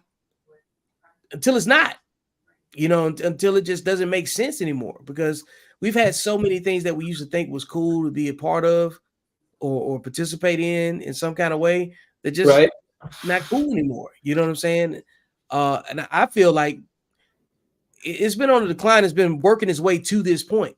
You know what I'm saying? Where people in the upper echelon of elite artists are going to have to be the ones that represent the direction that we're going to go into, right? And it has been coming to this point for a minute, and somebody got to do it, and it ain't gonna be popular when it's done. So go ahead, Gino. Yeah, I agree with what you're saying, but then I look at the correlation of it when it happened this week with somebody, trying to choose peace, and we want conflict. And but like you said, the narrative that in competition it will be conflict involved, and I think brothers and sisters are in a competition right now, and that's involving conflict. What It competition? I don't understand. Give brothers me and some sisters context to that. are in the competition of survival or to be held on the I think like the gender war is really what it is. yeah. It's just the gender war is not a man hating women or women hating man thing. It's a competition to see who is worth paying attention to. It's about who deserves the attention that they get. It's I know what you're saying, because I don't genuinely believe that men that actually, if you had enough men that actually hated women, there'll be a lot more problems than what we got. I'm not saying that we can't be doing better than what we got. You know what I'm saying? But if you had women that actually hated men and acted on it, like it's just a thought, right? You don't Until think these women? Wait a like, minute. You don't. like everything starts with a thought, but until you have an action to go with it, you can't really say, you know what I'm saying, like if that person actually hates the other person or not, if that person is actually hurt, if you feel me? Because it's like allegedly until you actually got something that you can look at. Wait a minute. Are you saying? I just want to make sure I'm clear because you guys are losing me with this one. Are you saying that you think that men and women and are we talking African American community, Black community? Yeah. Like when we Are like, you saying the Black community between the Black men and the Black women aren't fighting? no, we're not saying they're not Oh. fighting. Oh. What we're saying is a competition, and it looks like we hate each other. We don't really hate each other. We tired of each other's bullshit. I think everybody agrees in that. You know what I'm I saying? just But think the like, fighting between the Black man and the Black woman is what's stopping from families getting together. well, that's part of this too. But I don't like think it's anything to do with economics. I think it's unrealistic. I think it has. I think it has way more to do with economics than what No, we're discussing. it has to do with the expectations of what they want. That's a choice you're making. You don't want the average guy that makes 47,000, which is general population. You don't want that. And if you don't want that, that's all you're around, because you ain't making it into the black tie event. You're not. And you're not. And if the average, generally speaking, man makes 47,000, and you're holding out for that 1% or that 10% of the population that make 80 to 10 or 100K, it's not going to happen for you, and you're going to hold out, and you're going to miss your chance at having a good man in a family. And what happens? You choose an idiot, you spread it for a pookie, you get pregnant, and history repeats itself. That's the elephant in the room. These women and these men want unrealistic expectations. Men, and I'm saying this for men and women. You want the dime that you can't afford. She wants the man that she's not pretty enough to get. Period. So you don't want the average guy that you see that's a really good, hardworking man. Like the lady said, I don't want a bus driver. How many times do they have to say it? I can do bad all by myself. Women are the most educated. No, you're the most enrolled, but let's say you're the most educated. The higher you go in education, you want a hot guy. Well, you know what? The hot guy don't want you, because you don't look the part. Unrealistic expectations. And that's the problem. And that's all you hear about. That's all you consistently hear about. The 3 6s, 6 figures, 6 pack, and 6, I mean, how many times do they have to tell you? You even hear it on the news. What did she just say? Men and women are working hard, and women are making what men are making now. And who's gonna watch the kids? And women are now wanting their professional life. Okay, who's raising the kids? That means she wants a professional life. That means she don't want to marry you. That's all. Okay, so I don't understand. Well, so while you were talking, I went and looked up. So what do you say that the average black man makes in America? What is it, 46, 47, something like that? Okay. I just typed 30, in 30. You mean 30. No, women make in the 30s. Women make in the 30s. Yeah. Okay. So just off a random Google search, let me just share my screen real quick. I just don't want it to flinch too much. All right. So I'm gonna pull up the average salary of a black woman in the United States. Okay. All right. So this is what women earn in the United States. So you see black, not Hispanic, and from 50 to 59 is the age range, and we're looking at $45,000, right? There you go. All right. Who wants that? And that's the black woman in the United States, right?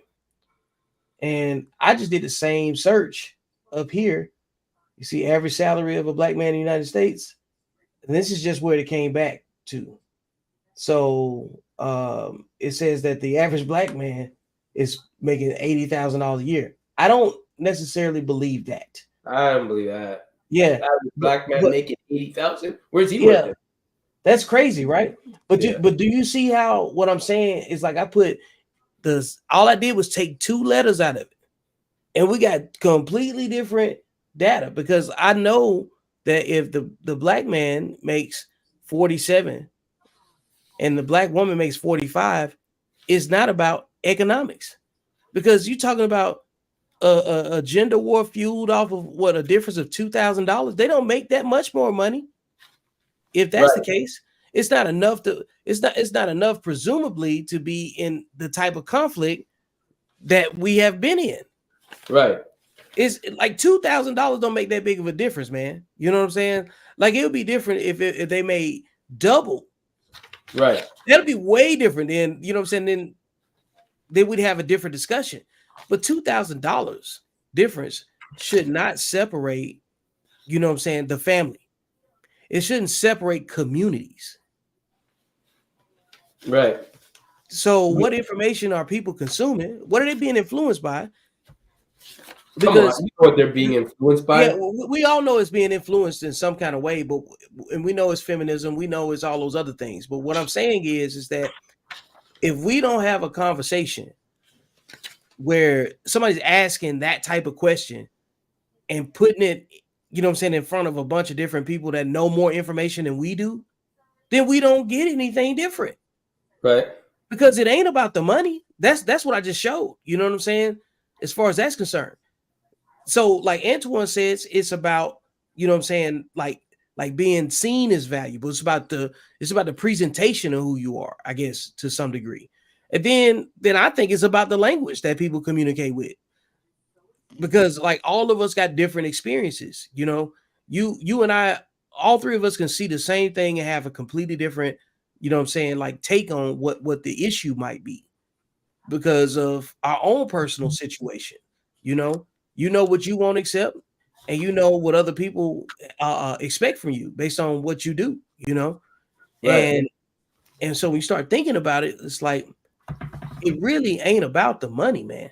It's much, much deeper than that, which is why I keep going back to people got to work on themselves, man. I think People and when you say got- work on themselves, I say people have to be realistic.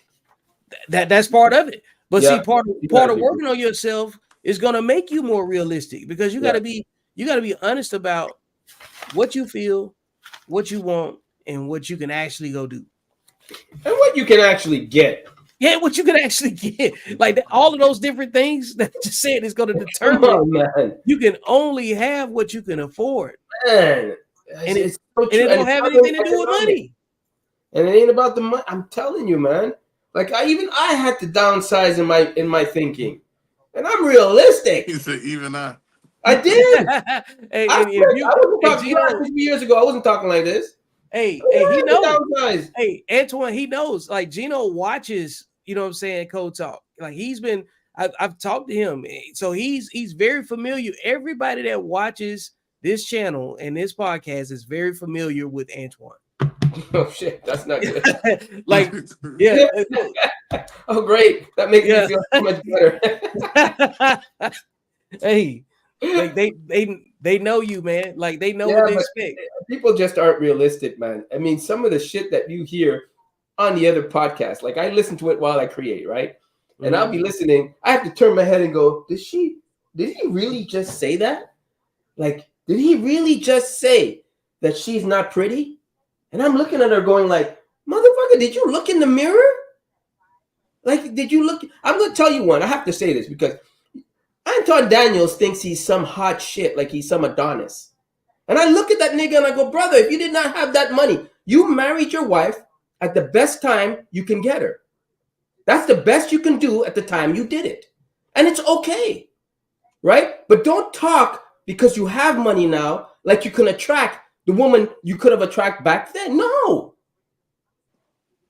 women aren't looking at you because they know you ain't no Rick Ross. Let's keep it 100. You ain't no Adonis with your fat ass self, and you know you fat. So stop it.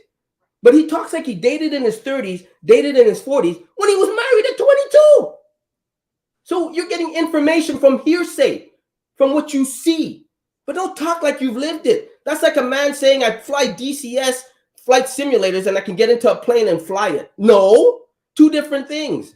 You can comment on it, but let's be real. Don't talk. I talk realistically, and I stand by what I say. But I'm not going to talk like I can date what's you call it? That guy. What's that little guy? Martin. What's his name? The little short guy, black guy. Kevin Hart. If Kevin Hart would not date his wife that's 5'10", he wouldn't marry a 5'10" woman if he wasn't Kevin Hart. He would marry some small thing that can barely look over him. So let's be real about that. So you saying if I don't have 150,000 just sitting in the bank, I can't say that Cybertruck is ugly. Say that again? I said you saying if I didn't have 150,000 extra just sitting around in the bank where I could purchase this truck, that I couldn't say the Cybertruck is ugly.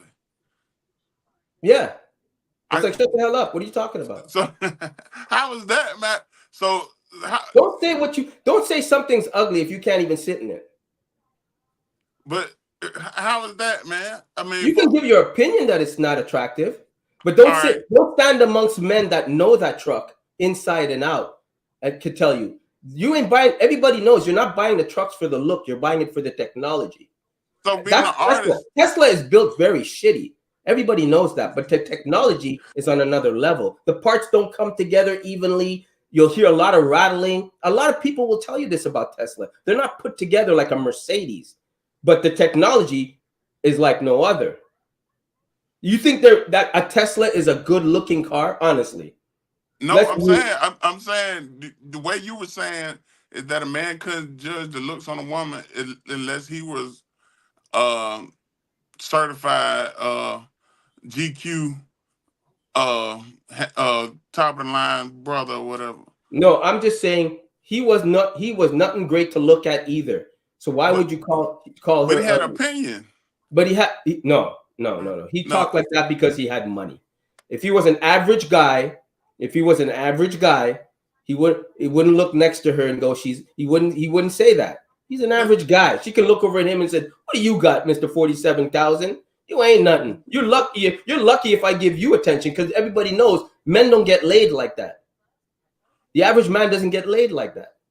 But people have preferences. Okay, you can have a preference all you want, but be realistic. Don't shoot for a dime making 47K. Men, so do you think men what they call outkick their coverage more than women do? Yes. You think men end up with better look? Well, I don't know. I think too many men are trying to live like the Joneses. Meanwhile they're driving a Pinto. But I'm saying, so do you think men marry up more than women marry up? I think a man, yes. And I'll tell you why I think that. Okay? I'll tell you why, in my opinion.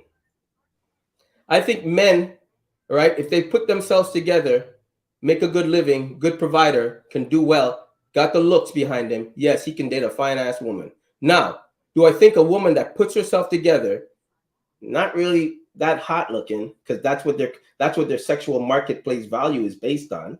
So she could be homely looking but making a good salary. She's going to get less views. I mean, men are visual. Your looks get us over there to talk to you. What comes out of your mouth determines if we'll stay. Okay, so what's wrong with that? If I'm a woman making 80K and I'm homely looking, you really think a man making 80K is going to look at me? Have you seen the legs that step out of a man's car making 80K? Let's just say it ain't two of them, it's one. Okay? The ankle, you can actually put an ankle bracelet around it looking good.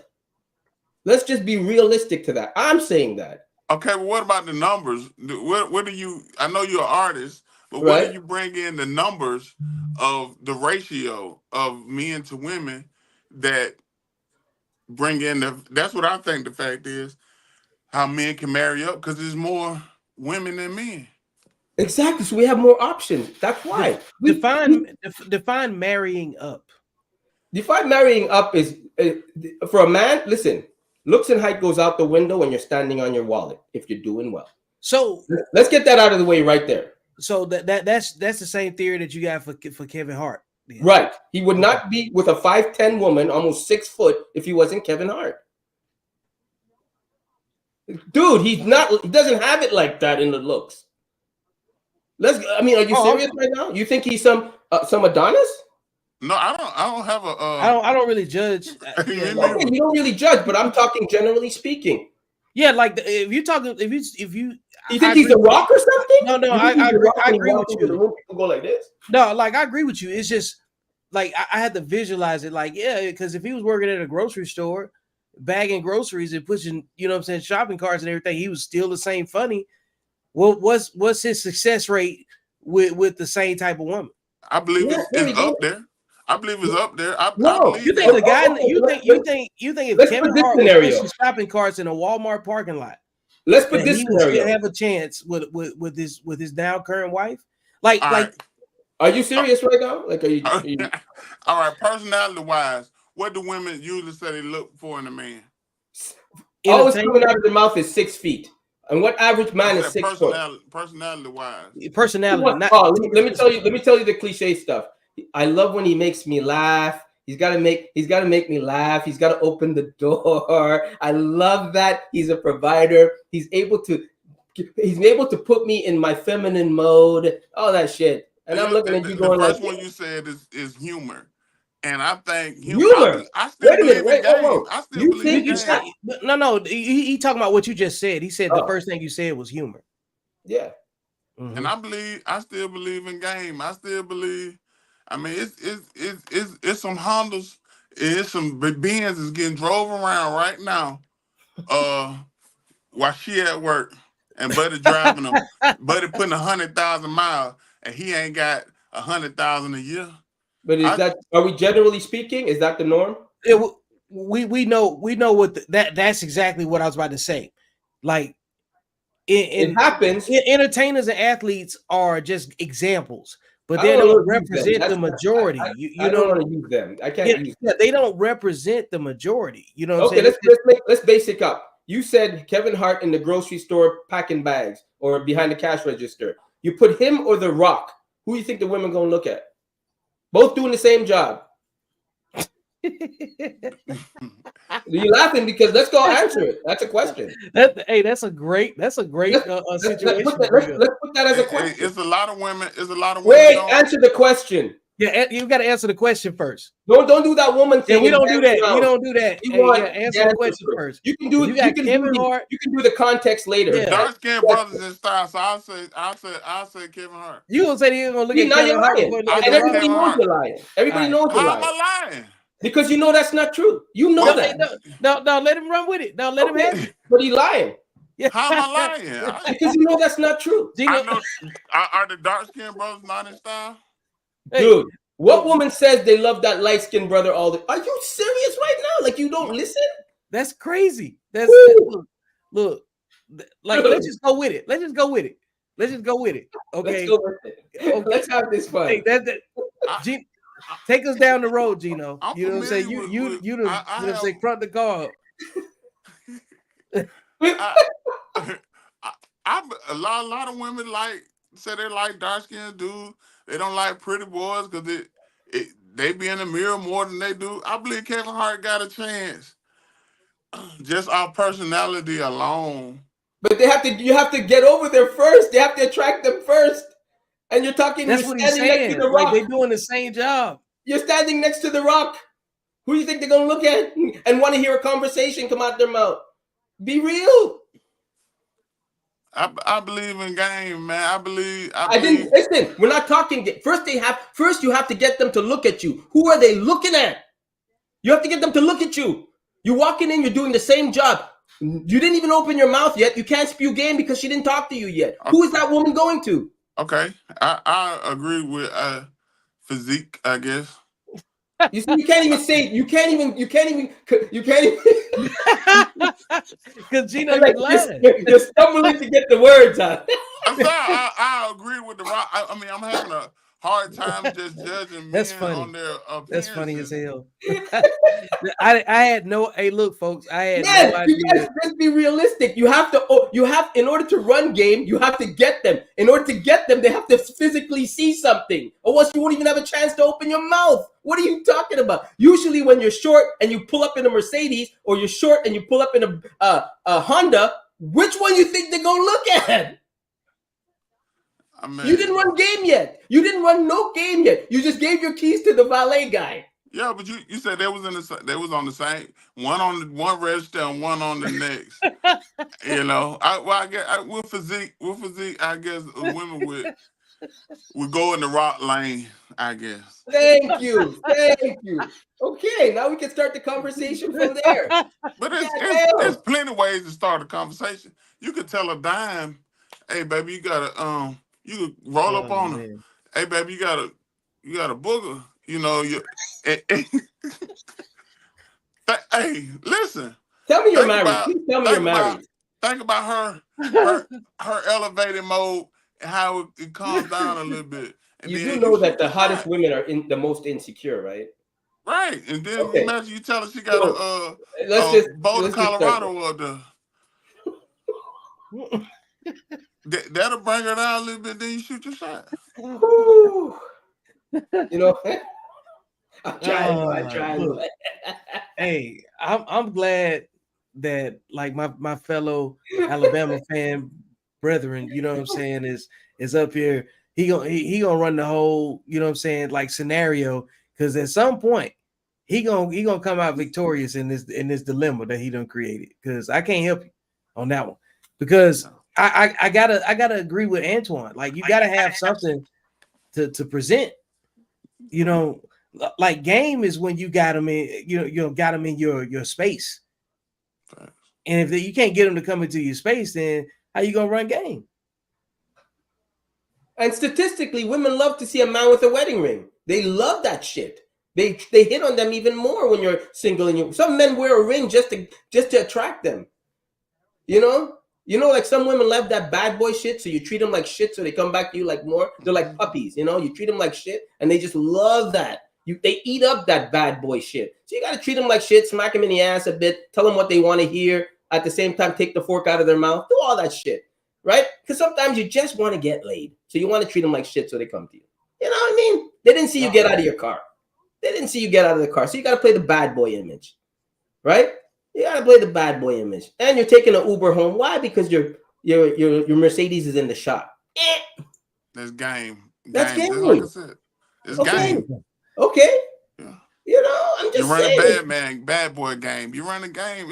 Women love that because you know what? Oh, he must love me. He's an ass and he gave me a flower. Meanwhile, man, there's a 12 roses in a dozen. You got the 11th one. Like, what are you saying? But they love that. They eat that shit up like it's whoo. How many times your friend tell you treat his woman like shit and she's still coming around like a puppy? And you're looking at her going like, really? That's what's out there right now. That's the problem why we can't get together. That's the problem why there's no relationships. So you're chasing something that's unrealistic. So in that scenario, I see why you said men are marrying up in that aspect. Because like only thing that you want is like beauty. You want beauty. You want the cooperation of the opposite sex in the same relationship with you. You know what I'm saying? So in that regard, yeah, man, if he's doing what he's supposed to do, if he's a disciplined guy, yes, he should be getting somebody that's better than him in some other ways or something that enhances him. You know what I mean? Nice. That makes him, like something that realizes his value too. So and then, but on the other side, we both are marrying up because she gets someone that does everything that she doesn't want to do. Yeah. Intentionally and wants to. Like, how you said before, or just like I talked about before, creation, right? We are responsible for creating something. And this is the thing. This is why it's a competition, because everybody wants to think that their marrying up is bigger than the other person's marrying up, when the reality is that we're complementary. We're not meant to be competitive. You know what I'm saying? Like you're going to have a much more well-rounded view of life if you have your healthy version, your healthy counterpart connected to you for the right reasons. You just are. Your opportunities are different. Your outlook is different. You think different. You communicate different. Right. You do all of that because you have had the chance to listen and learn the language of someone else and then interpret that, you know what I'm saying, by the way that you deliver what you're saying. You could tell by the way that people communicate what they're surrounded by. Can we not? Mm-hmm. Can we not tell when somebody is always in conflict, always in chaos, but always being deceived and betrayed? That's why we say things like, who hurt you? That's where that comes from, because you can hear the communication and say that this person has never gotten a fair shake at anything, or they in victim mode, right? When you hear certain language, you're like, oh yeah, they still in victim mode, right? But is he? But okay. But like I said, if Gino, if you've watched the show, you've heard me say, I agree. If a woman is fine and she's a dime status making $37K, she should work as hard as she can to get herself that status up there with a rich guy. There's no way she should settle for the guy in McDonald's or making 47. She should use her looks to the best of her benefit and what she wants. While right? they can. We as men work hard so we can get the best that we want for our buck, right? So a woman doesn't have to work like us men, but if she's fine, that's her status of money, and she should get the best she wants. Now, when she gets to a certain age, close to like geriatric, you got to be realistic. You got to say, okay, gravity's come to me. I have to come down a few notches because those men that I want are looking at the women coming up, and I ain't that anymore. But that's a hard pill to swallow, right? It's a hard pill to swallow, man. And I don't blame them, but they have to swallow it. I've never heard of a rich guy divorcing his wife and going for something the same age as his wife. He's always gone for younger, hotter, and fresher. I'm gonna start pulling up stuff in the comments. He's always done that. Y'all gentlemen, take a look at that right there. I was married 16 years, 3 kids. My wife decided to cheat on me. Okay, multiple times. Well, you should have stayed. I don't know how you stayed after multiple, but anyways. Same guy, 10 years, younger. And, ooh.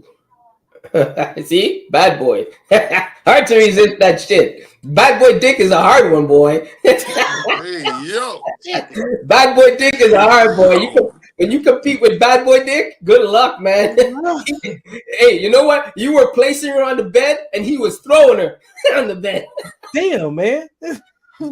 I did not expect that to go that way, man. Well, the minute he said multiple times, bro, how did you stay after the first one? It couldn't have been that good. Yo, Jesus Christmas, man. You know, when it smells like fish, it's time to wash it and change the sheets. Oh my Come God. on, man. Multiple times? Come on. You didn't get the message the first time? Like, what were you thinking?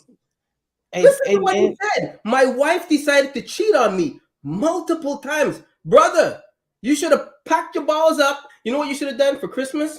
You should have said to your wife, I'd like my balls back, and then leave. Because if you stay with any woman multiple times, that just tells me about you. That's it. And I'm going to call you out on that. That's craziness. You have to give me a solid reason why you stayed multiple times. I want a really good answer to that.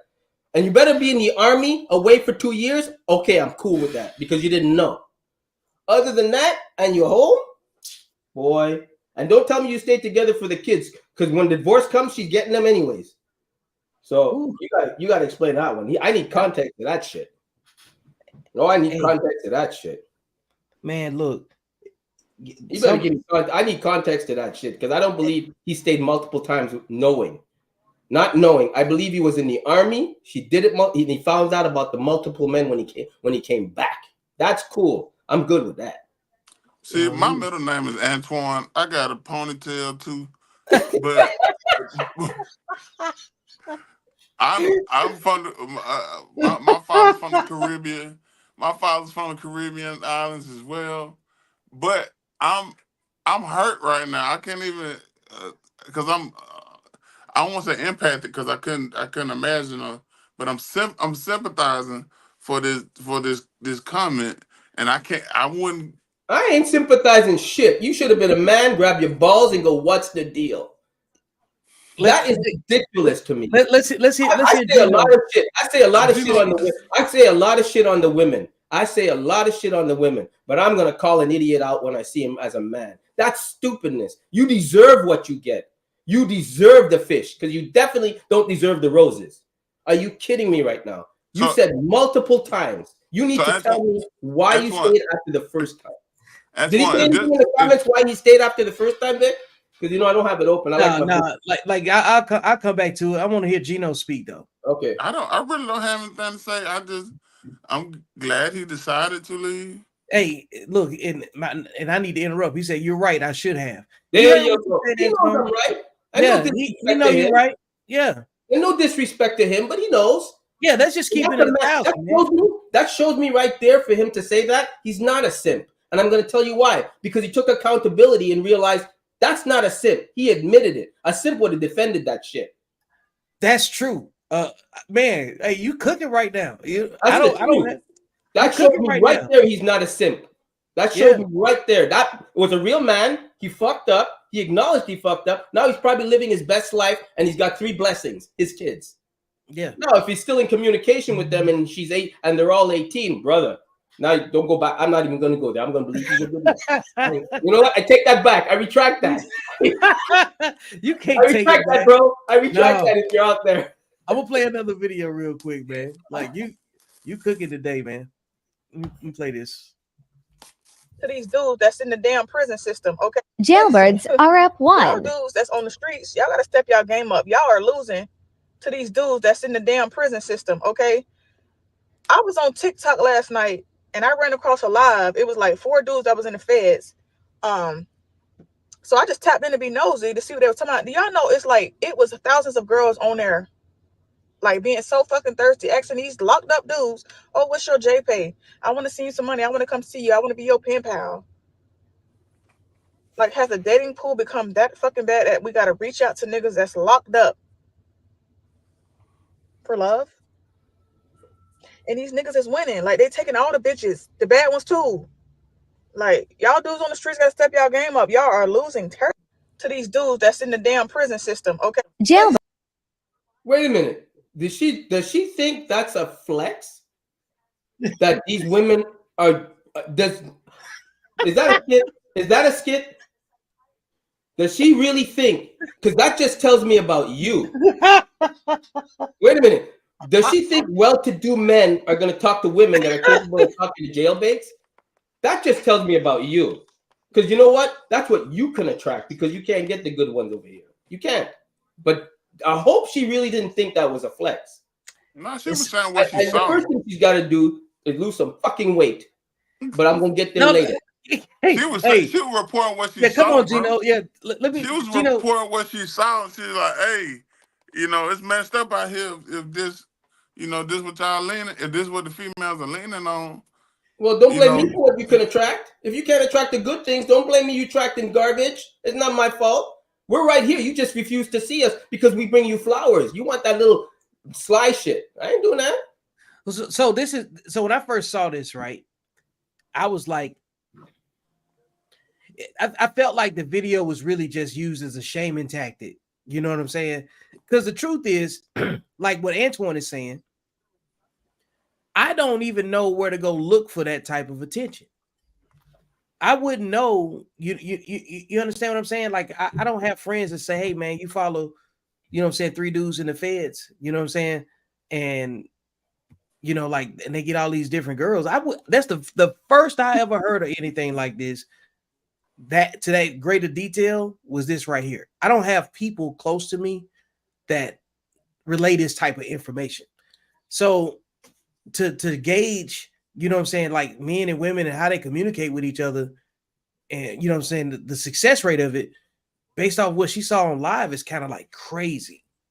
So people really do look at social media to validate, you know what I'm saying, like certain things that you wouldn't even be paying attention to. But Vic, listen to what this woman said. I heard it too. I couldn't believe I'm like, you really think it's a flex as a woman? It's a weird flex. Like we're losing these good men out here are losing to these women that are rapping with these guys in prison. You what?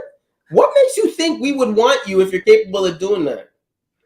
Yeah, if you following that type of attention, if you seeking that kind of attention, you in a whole different class on your own. And about 30 minutes ago, 20 minutes maybe, I said numbers, the ratio to men and women. And a lot of time people break that down. They say, well, this percent of men are married, this percent of men are with men, and this percent of men are in prison. And that's where the numbers at. So I feel like she's saying the pool is that messed up that these women dipping in the prison pool. So, but dude, that's what you're attracting. You can't get a good man because you don't want to see that good man. He's not making enough. You don't want to see that good man. There are good men out there. Just like I know there's good women out there. Not every woman that's hot does OnlyFans. Not every woman is out there tricking. I don't believe that. You don't see men running to the prison pool the same way. You don't see men desperate in You're the not prison saying pool. it's not happening, but you're not seeing dudes, you know what I'm saying, like advertising that's, you know what I'm saying, what they after. Because the numbers. I'm being statistically. So statistically, yeah, I see what you're saying on that, because women are not incarcerated at the same rate that men are incarcerated. No, I'm telling you, the man is the prize, and men are don't realize it yet. That numerically, the guy is the prize, but Antoine wants to put him What? on the pedestal, I guess. What? Put who on a pedestal? The women. No, listen to me. And I even said this to Vic. I believe. Go ahead, clarify. Let me make it clear. I believe a woman should be looked at and looked upon, not all, majority of them. When you get with a woman, you should put her on a certain level that you are trying to entertain her, because this could be your wife. So she's on a certain level. It's only when she turns that pedestal into entitlement, you have to take her ass down and remind her of who she is and who she's with. And then when you school her, you put her right back up on that pedestal and continue to being the successful man provider that you are. That's all. Yeah, I don't believe put all of them on It's like me saying, why would I? If a woman even told me, first of all, if I get with a woman and she's even told me that her ex was in prison, I need to know who the ex is, why is he in prison, because that nigga is going to come out looking horny, being fucked in the ass for so long, and he's going to be coming out looking for revenge. And who's he coming after? Who's he coming after? The next one she's hitting. Right? He's going to be the one hiding in the bushes. Jody. He's gonna be the one where his best friend's driving him by the house because he doesn't have a license yet. He's gonna be looking over like this, who's stepping into the house. I need to know that. I vet women, but I vet women. I want to know everything about your ex. I ask them because I want to know. Because I want to know if that guy's coming after me. That's all. And that tells me what type of woman you are, because if you're capable of dating a guy like that, you make a mistake, I get it. But if you're a grown-ass woman and you still made that mistake, yeah, we're not going to work. You have to vet the man that they were with, not necessarily the woman. She's great. She can hypnotize you with the A's and the B's and the C's. You know what I mean? She could. But, dude, you better know who her ex was. I think geography matters too, man. Yeah, and geography matters too. Geography matters too. Like you got to ask, listen, do you have anybody that's going to object me moving you out of the hood? That's all I want to know. You know what I mean? You have anybody that's going to object you moving upscale? Like, you know, because I'm telling you, I'm not coming back here. And neither are you. Would you fish in the hood like that? Are you out of your effing mind? Do I look like I want to die? You said with somebody, do you have somebody that will have a problem with me moving you out of the hood? That's what I you have to ask her that. Okay. You have to ask her. Did you fish in the hood? Like I would never fish in the hood. If I want to go see the hood, I'm going to drive. He's just saying that conversation has to be had. Has to be had for safety reasons. I think that's safety reasons, especially if you're a well-to-do man. You got a lot to lose. Yeah, like that's why we're talking about discipline so much. That's why I dedicated my social media content to be about discipline. Like there's certain people that are attracted to certain people. So like the people that's following what that lady was talking about, they probably move the same way as the people that's already locked up. There you go, Vic. Vic said it right there. Like Matt, because you don't think a woman, the ball and chain, you don't think a woman would be into that? Having a man where he can't go nowhere, he ain't surrounded by women. Not feminine women. Yeah. Not feminine women. Feminine women. Yeah, I think they get off. Like when I hear a woman talk like that, I start smelling Newports. You know what I'm saying? In Black and Mouth. Like the type of woman that she is, I'm not into what she into. You feel me? Like feminine women don't move like that. Feminine women aren't attracted to chaos. Exactly. Feminine women aren't attracted to chaos. I think they think it ain't chaos. No, I think they think a man moving, being able to move about. Here's what I'm saying. Here's what I'm saying. When you standing on your square as a man, and you are who you are, you got something to lose. You don't go get women that are opposite of that, because she is going to reflect you. So if you got a chaotic woman in your life, because you chaotic, they go where they get the attention that they're looking for. Like feminine women don't entertain chaos. Feminine women support order, discipline, things that are predictable, things that are safe. Feminine women don't do unsafe shit. There you go. They don't put themselves in disadvantage. Like that's what I'm talking about when I start talking about discipline. Like there's a big difference in being pretty and being attractive. That's good right there. That's deep. There's a huge difference in being pretty. Vic, that's deep. Okay. That's deep. And that's part of the conundrum that people are in when they try to grade everybody. The people are clones, man. Like there's people walking around like just like us, regular functioning people. And there's another version of you out there that does crack, that does drugs, that does harmful things to themselves and other people. Yeah, we all human, but we ain't all the same up here. And people that look pretty on the outside and look put together on the outside and then go invite this level of disorder, regular dysfunction into their life, those people ain't masculine and those people ain't feminine because they're not disciplined. If you ain't disciplined, you ain't feminine nor masculine. Yep. So like, don't get these people confused by the shit that they fucking like because they distorting your image and then they're distorting what you're attracted to. That's why women feel so comfortable saying things to you like, it don't matter what you look like, he'll go cheat on you with anything, as if women don't go fuck anything either. That's crazy. There are women out here that will make a baby with the wrong man before they make a sandwich for the right one. Oh, that's good. I like that one too. Yeah, it better be a good damn sandwich too. Your chick make you mad. My chick make me a sandwich. Let me ask you, Gino, and let's be realistic, right? Are you married? Before I even ask, you are? How long you been married? 17 years. And you have kids? Yeah, one. Okay. So you're married 17 years, right? You ain't going nowhere. You found a woman. You're gonna do whatever it takes to make it work. Now, if she decides to divorce you, whatever, I'm not talking about that. If you're doing your job as a man, and you're being the best man you can, and you're providing for your kid, Gino's doing Gino, right? And I say, your wife decides to say, you know what, Gino? I just woke up on the wrong side of the bed and you're not the man for me, right? Your job is to say, well, what do we do about that? Marriage couples, whatever. You're going to try to fix it, right? Because you're the man. You're taking your head, right? And it just comes down to it, Gino, that she says, I got to no, we're done, right? So now you got to go through the heartache. You got to cry. You got to pull it a few times and all that shit, right? You got to get over it, right? You got to do what you got to do.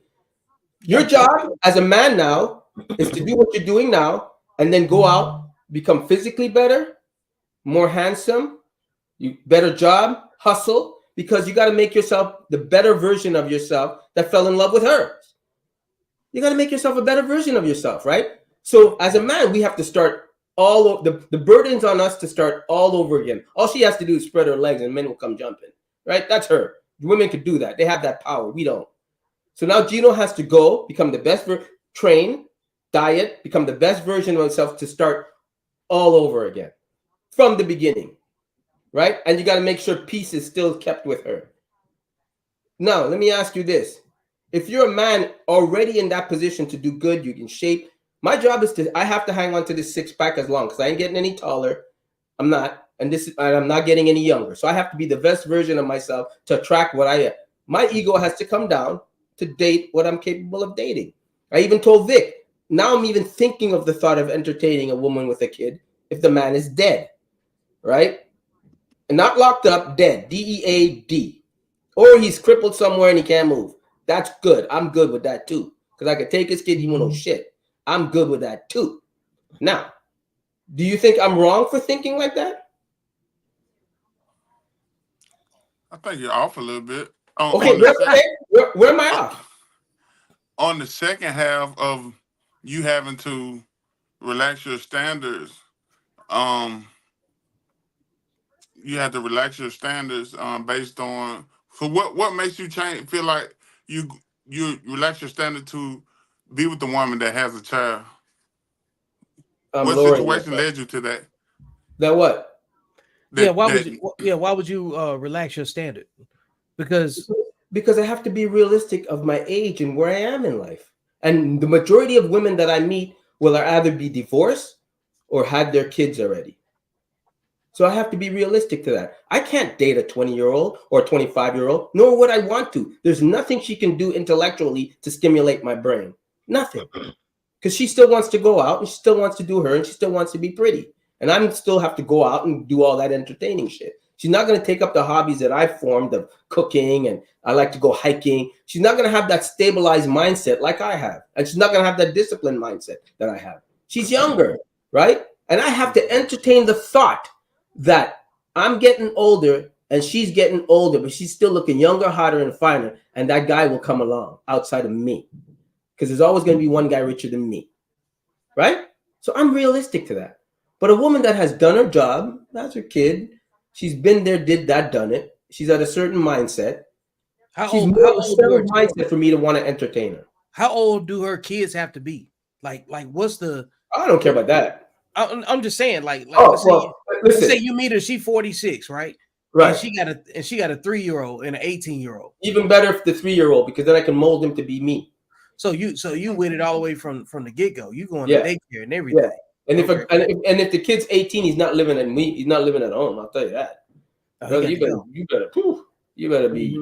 Unless you're away at school in a dorm, I can understand you. So does she have to be a divorced woman?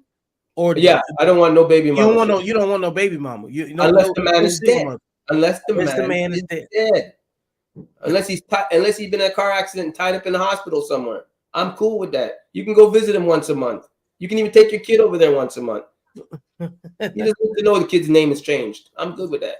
All right. I'm going to the comments. Uncle Junior says, have any of you dated a feminine woman? I say yes. That's all I did. I don't do that shit.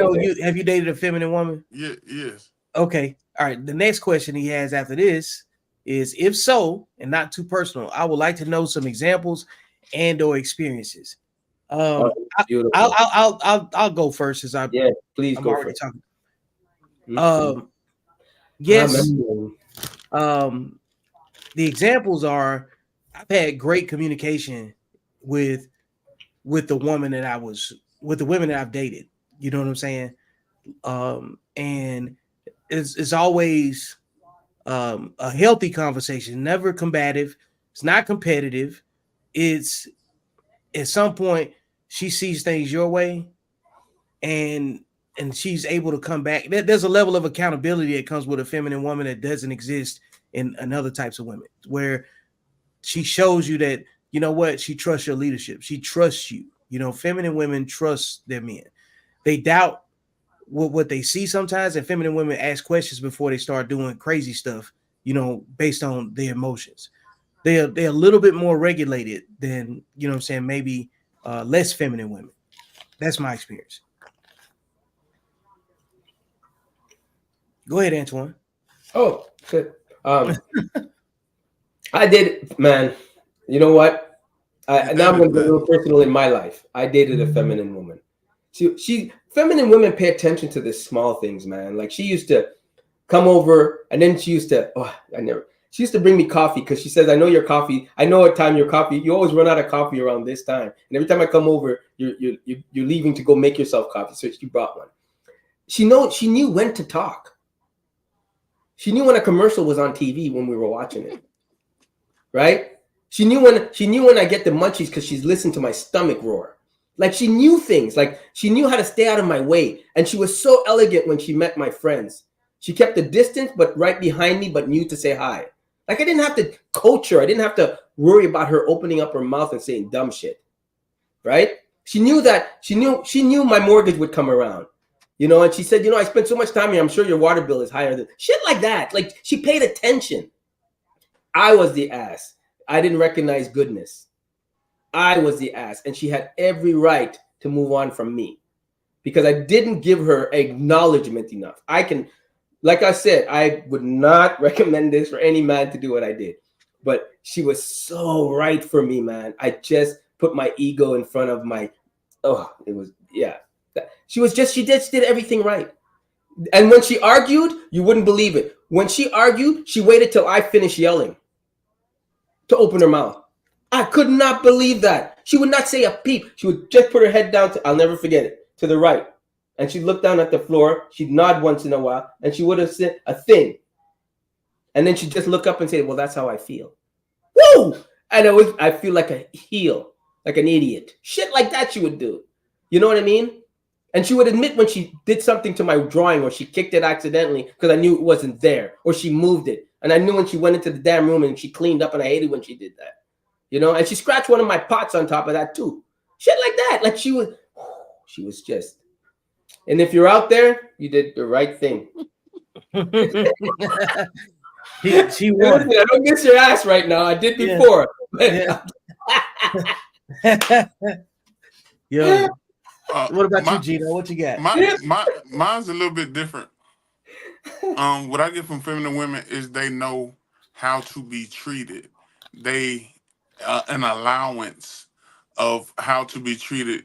They tend to learn how to be loved, and a lot of times with a woman that lacks in femininity, they really don't know how to be loved, and that's one of the hardest. They know how to receive. They know how to receive. Yeah.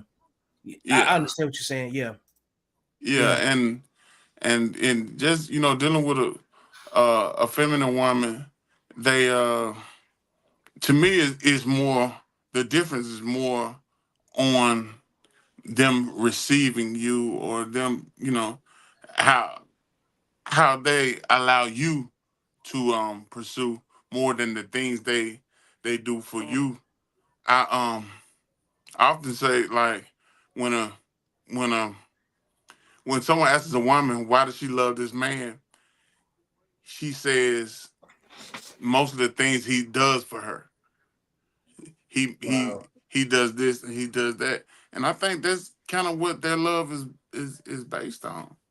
And a man usually say, "She made me feel like a king." But they say men don't understand their feelings. But men usually say, "I love her because how she make me feel." But that's my. I don't know, man. Like You I don't think believe that? no. I think everybody has a version of what defines what's masculine and what's feminine. You know what I'm saying? There you go, to them. I like that. Like for me, and I think it's all pivoted off of your own discipline and what you do and what you can relate to. You know what I'm saying? Like I can't make you, you know what I'm saying, like think about what a woman should be like in your life based on what I say. You know, you got to operate off of what you got access to. And the reality is that if you got something going on, what you don't want is a woman that's going to stop you from getting to where you're trying to go. So true, man. So like that's why I say feminine, like true feminine women are complementary to what you got going on. Just like you should be complementary to whatever she has going on. And if you're not, that's where I messed up too. Yeah, and if you're not complimentary and you being competitive, like that don't mean you less masculine. You know what I'm saying? Or it could mean that depending on who you are. But the bottom line is that once you meet a point of friction, then y'all not compatible. Your chemistry is off. You know what I'm saying? She's not the right kind of feminine with you that she could probably be with somebody else, and you're not the right kind of masculine. You know what I'm saying? Like for her, that you could be in a different situation, you know? Yep, I agree with that. So like, but when it comes down to just being competitive and not being complimentary, and you're always bumping heads and then still saying that you're in a relationship, then you're going to reduce it to transactional deeds. So that's what I hear when people say what the other person does for them is the reason why they love them. You know what I'm saying? Because you've reduced that person's essence to, you know, like them taking care of errands for you, you know, because yeah, you might be able to get some kind of feeling out of something, you know what I'm saying? But that's transactional too. And what I think is important is that the man or the woman that you're in a relationship with should not make you compromise your tongue. If you can't say what the truth is based on patterns and behavior, all you're doing is a disservice to your own character. If you got somebody that makes you reduce you to that, you're not being your true masculine, and she is. And if you got a man that's overbearing and you the one that's staying centered and not letting your emotions, you know what I'm saying, cause you to react, even if you might feel it, then the man ain't being masculine in that situation. You don't have to be like this all the time with somebody that you said that you protect, right? Yeah, I agree with that. And that's perfect. So, but the thing is, everything has to expand for different reasons, because you've just been operating out of your bubble. Then when you bring her into your space, your bubble got to get a little bit bigger.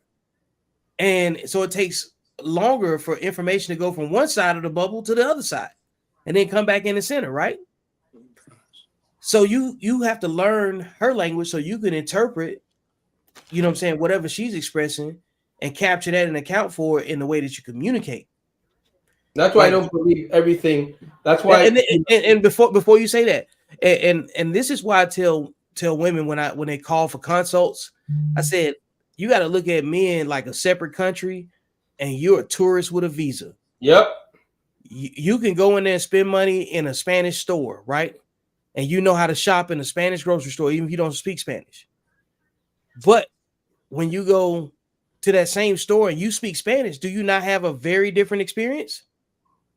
Well, women have been groomed to shop with us transactionally, so they reduce us to deeds and stuff, but they never learn our language. They never learn our language. And so when you try to make them understand your language, then you get conflict. Is that not the same thing that when you look at when they bring immigrants into the United States and say, you're going to speak English as long as you live in America, right?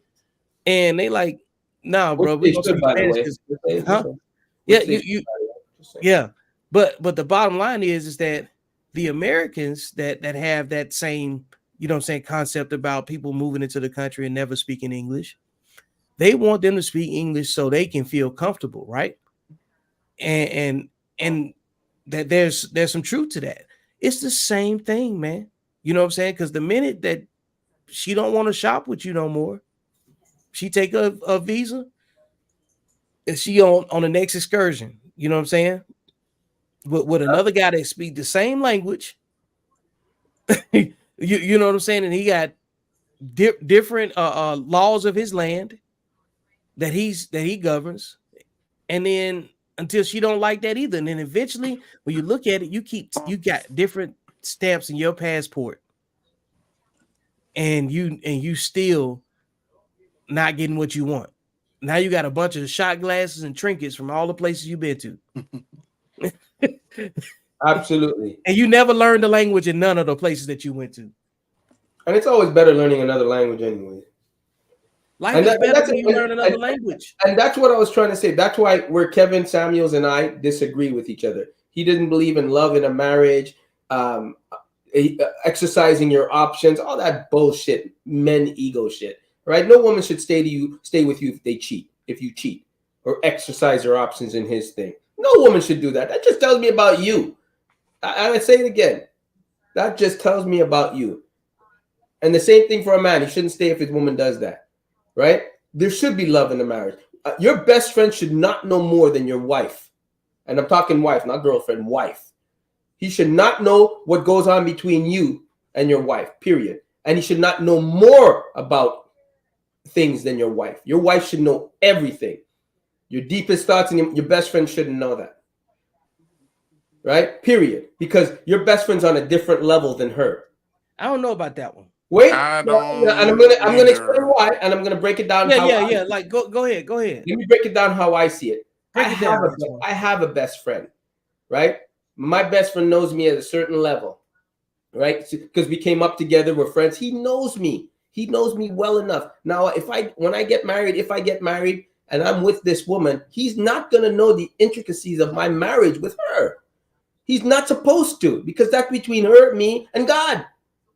Right? He will know everything. I will consult with him. What do you think of this? I'm going to plan her birthday party. Yeah, things like that. But the details that go on between her and I and what we share is between her and I and what we share. That way he can never interfere unless I let him or she lets him. And then we know where the leak is, because that's what I'm coming for. Why you open your mouth. That's all. Just to keep it tight. I can respect that. There's a a system to it. Like, that's the thing. I like how you broke that down, because some people would just listen to it with just emotions, but there's an actual architecture as to why you man, look, you communicate on a need to know basis. Right. That's really it. Like, if you don't need to know, then I don't need to tell you, because Right. because when you're in a creative space, you're not thinking about failure. You don't think about failure. So, like, you're not walking around on victim mode thinking about your worst fears. That's not helpful energy. So if you positive and you doing your thing, you know what I'm saying, like, you in your driver's seat of the relationship, you're not going to sow seeds of doubt into a woman, because they reproduce whatever you give them. Right. So that's why a man has to be equipped with solutions. With solutions. Like, if you can't solve your own problems, you don't need to be in a relationship. Oh, finally, Gino, man. I was wondering. Yeah, you trying to. I was like, Yeah. whoo. Yeah, like, finally this guy raised it up. I wasn't going to say really, God damn. No, but like, realistically, right? Problems, your individual problems is not the responsibility of your significant other. Exactly. Because, like, the problems that you would have, whether you were in a relationship or not, they're not your significant other's responsibility. But Antoine gonna tell her everything. He said tell her everything. Yeah. Everything that you said. Yeah, and you should. No. What if the government told us everything? Everything. What? The government had a relationship with us, and they told us everything. They told us about all the aliens, and they told us about who got shot, who really shot the president. They just informed us of everything. Do you think the world will go wild? Would the country will go wild? Yeah, we'd panic as a country. I believe if Jesus Christ came back today, we'd crucify him again. Yeah, I do believe that. So we crucify him again. We call him a madman on the corner, put him in jail, and let him stay there and rot. Yeah, we'd crucify him again today. That's why he's never returned. I believe that 100%. And I wouldn't want to come back with him either, if I was him either. Shit, you think we're not due for a flood based on the shit we've done? The government doesn't want to make us panic. The government needs to. It's like the government is like a traffic light. A certain time it turns green for you to go. A certain time it turns red for you to stop. That's how they guide us. Yeah. Okay. Exactly. And the reason what's so good about it is we have free will to decide what we want to do and where we want to drive, but we don't use it the right way. Life's a gift. It's not a choice. Exactly. So you don't think telling your spouse everything, you don't think that will, mess up your governing? Like, give me something specific to go by, because we can. Okay, do I think if you cheat, you should tell your wife? Absolutely freaking not. Take that to the grave, because you do not want to break up your happy home. Take that one to the grave. Never let it happen again. Now, if your wife finds out, confess. Okay. Confess. All right. Let's say that's an example. I wanted to put it on your economic level, but we're gonna swap. We're gonna use another economic level. Let's say you had a hard year, and the power bill $900, and you don't get paid to a certain point of the power bill. You know your wife is not working. She's taking care of the kid or whatever. Do you go to your wife and say, hey, the power bill, the light's going to be out by the 15th if we don't have $900? Or do you go and handle that? Or not involve her in that because she can't do anything about it. What would you do? Would you tell Baby, her? baby, listen to me. I don't have the money. We're in the red. I got my buddy. He's gonna lend me $900, right? I'm gonna take that money and we're gonna pay that bill with it. Just know that the next couple of weeks while I'm working overtime and I don't have time for you is because I need to work that overtime to pay him back. So the next time I need money, we're in a jam, I can go to him again. What's so hard in that? Drop your ego, bro. Your wife's not supposed to see your ego. It's not an ego. It is an ego. Why aren't you telling her? You Because ashamed? Are you ashamed? No, she doesn't have anything to do with it. She living in your house. She wouldn't have any.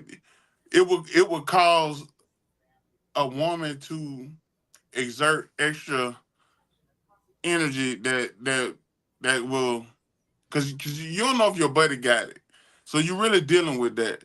But you bring her in the picture and have her worried or overthinking, it causes more chaos, and I wouldn't be able to focus on how I'm gonna get this 900. That's your problem. You're holding something back from her. Maybe she has a suggestion that might work. Maybe she should say, you know what? Listen, you know what? I know you don't want to ask your friend, but you know what? The pawn shop is right down the street. We could take this jewelry, go over there and do your business. You know what I mean? I love the bracelet you gave me, but it's worth $2,000. Go get $1,000 for it. Pay the rent. The pawn shop's gonna hold it for 30 days. Work your ass off and go get my jewelry back. Or maybe she go ask her dad. Or she goes to her dad. Even better. Better? Yeah, why not? Keep it within the family. Keep it within the family. The man loved me. I did good by his wife. I treated her right. I just fell into hard times. He knew what she was marrying. Nah. You're not fooling no one. You're not fooling no one. I think what it is like Antoine's looking at it from a healthy family dynamic. Yeah. Like he and whereas if you've ever experienced any type of hardship in a relationship, then you get a different version of the person that you with. And then that changes how you communicate. That changes how people process certain situations. I think that's why hardship and challenges are so important in vetting out, people's behavior and stuff over time. Because like in the best case scenario, none of us would have any problems. We wouldn't. Nobody want to be without. Nobody wants to, have to adjust their quality of life and live down a standard or something unnecessarily. But if your wife really knows you, you don't think she's gonna see the stress on your face and wonder what's up. Yeah, and that's what that's what I'm about to say. And like, because I've been in both types of relationships. You know what I'm saying? Like I'm in a healthy relationship. You know what I'm saying, with my wife. So like, I feel more comfortable after a period of vetting. You know what I'm saying? Talking about what concerns me and what doesn't. The things that, but that's because I also go to therapy too. You know what I'm saying? So like being able to talk to a therapist twice a month about what's bothering me, about stuff that I create. Like for instance, like you paint, Antoine, and Gino, I'm pretty sure you got some other creative stuff that you got going on that you hit these blocks where you just don't know which decision to make. Because if you can make the decision, but can you live with the momentum that it creates? Because now it's off and running, and you don't want it to drag you. You kind of want to be able to control it a little bit, right? Not in an unhealthy way, but you want to ride with it and have a good relationship with whatever momentum you got. So when it comes down to like these podcast topics, my writing and stuff like that, yeah, I can talk to my wife about it to a certain degree. You know what I'm saying? But when I want to get in the weeds about solving a problem, I got to go back and reassure myself. I got to go, go talk to a therapist, and I bring my creative ideas to them. You know what I'm saying? To see how far off or like how far am I away from really landing the point that I'm trying to make? Because when you start seeking outside help, you're trying to solve the problem, and that's what respect to what Gino was saying. But when you run out, you also still need to be able to go tell your wife, hey, look, we're in a different type of situation right now because my plan and what I thought was going to work didn't work. So okay, let me create a scenario for both of you. go ahead. And especially to Gino. Let's say you're a creative guy and you're creative. I want the truth and don't dance around the answer, right? Give it to me. Let's say Next one say he want a yes or no. yeah, Vic's a creative guy. Let's say an established writer, but he's not an established writer yet. He's writing his first bestseller, right? And then he's creating this, he's doing this, everything's going. Vic says, you know what? Fuck, I need 2,000 for this publisher. I need it, right? Now him and his wife make up the same amount and they're taking their money and it's allocated already, meaning it has to go somewhere to pay the bills. But Vic's like, fuck, I know I'm making a decision. I know I'm making a decision, but I gotta, man, I just know if I had this $2,000, I could soar with this. Do you think he should take the money, not tell his wife, take the money that was meant and allocated for something else without her consent and go and do Vic and not share this with her? Or do you think he should and his wife knows how passionate he is about his writing. She knows he would do anything for it. Do you think he should consult his wife and say, baby, I got this opportunity to go with this publisher. It's going to cost us $2,000. My book's going to sell. I need you to believe in me. Or do you think he should just take the money, keep her on the side in the dark and go use it? No, I think he should talk to his wife, his business partner. Marriage is business. Wait a minute, you didn't answer my question. What do you think he should do? I said yes. I think he should talk to her. Okay, great. So you think he should talk to her, right? Yeah. So then, what's the difference between that and the $900 you need? It's something that's my responsibility. No. Listen, I explained it very clear. Okay. You're both making the same amount of money. Mm-hmm. She knows that she gave you this money to allocate it in a certain way. Mm-hmm. Okay, so now you got the money, just like you got the $900 you need. Because that's how you allocate it. It has to be paid, right? No, in the scenario I was talking about, she wasn't working. So it's nothing she No, could do. but Antoine's talking about his scenario. That's what his scenario. Okay. My scenario. Not yours. He talking about his. Okay. That's why I say you want to know. What's the difference between what I said and what you want to do? Because you're holding the secret from her. So you're saying what I want to do, what in my scenario or in yours? My scenario and your scenario. The only thing that's the same. He said in your scenario, he said he talked to his wife.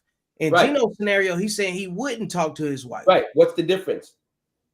The difference is her money's involved and she's employed. In my scenario, I was saying she wasn't employed.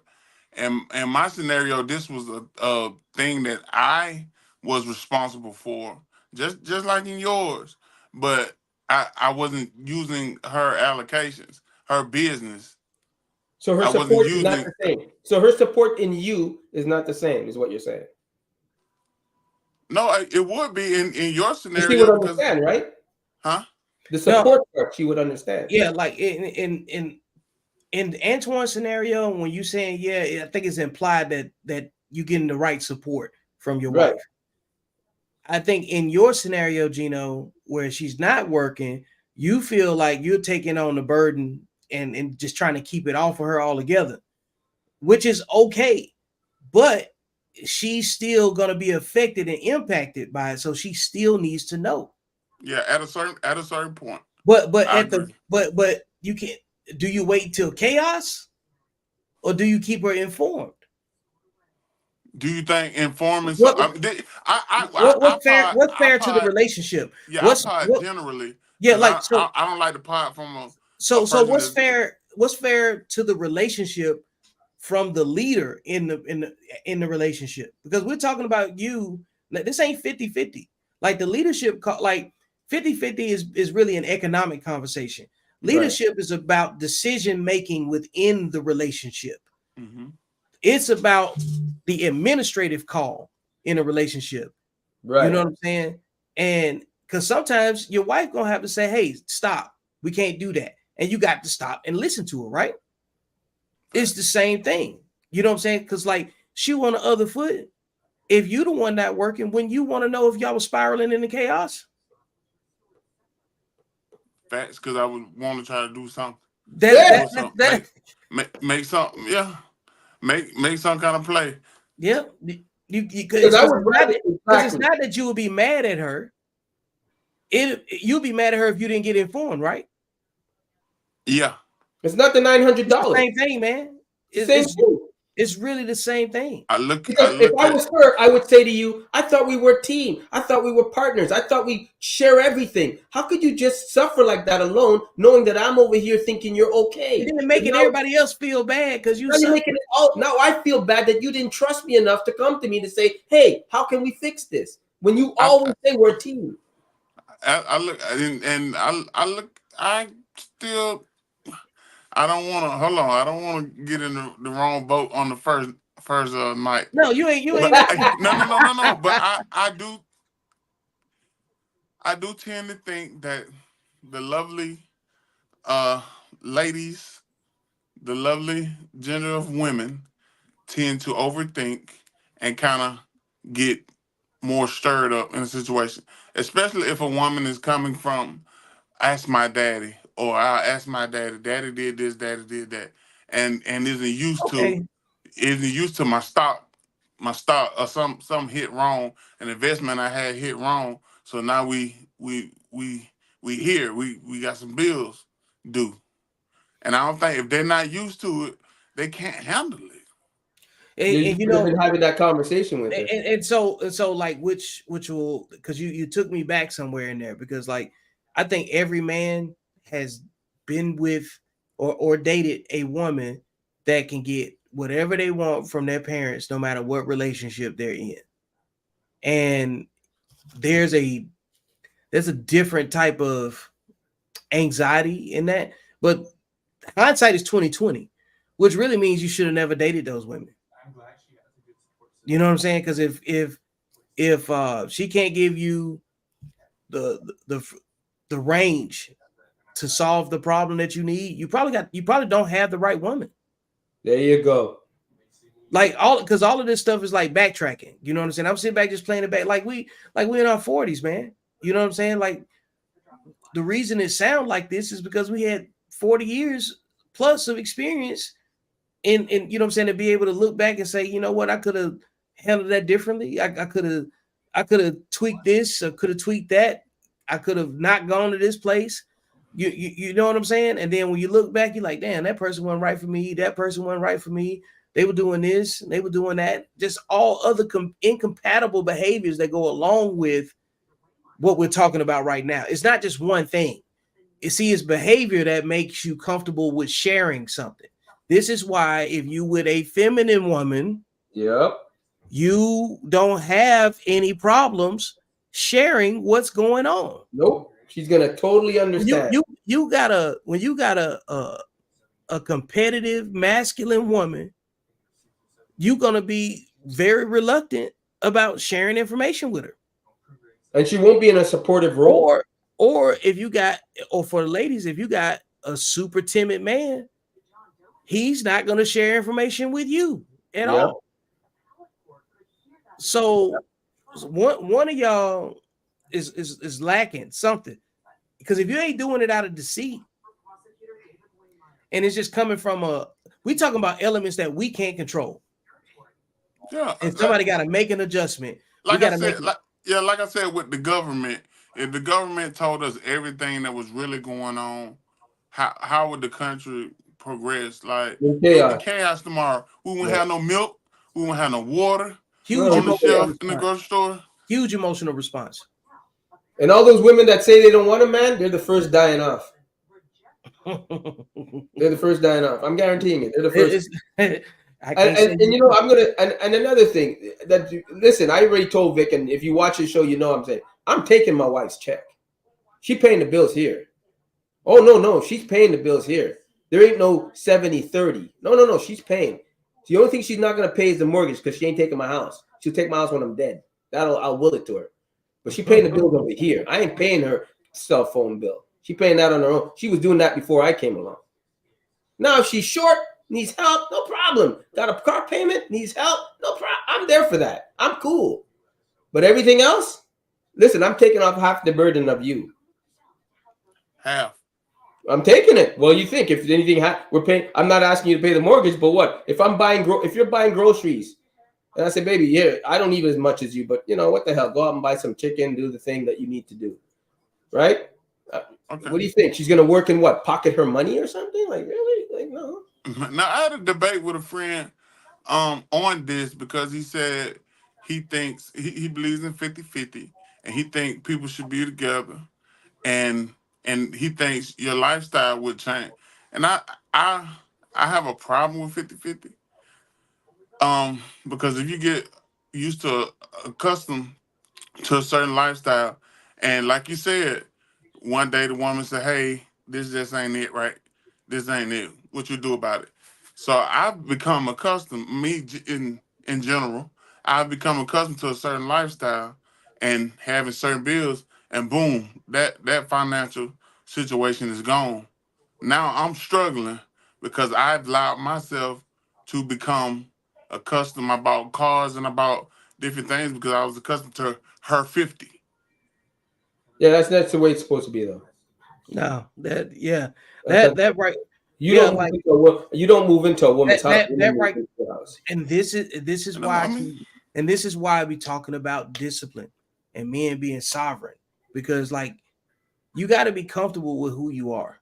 You know what I'm saying? Like the trinkets and all that extra shit that's on the outside of it.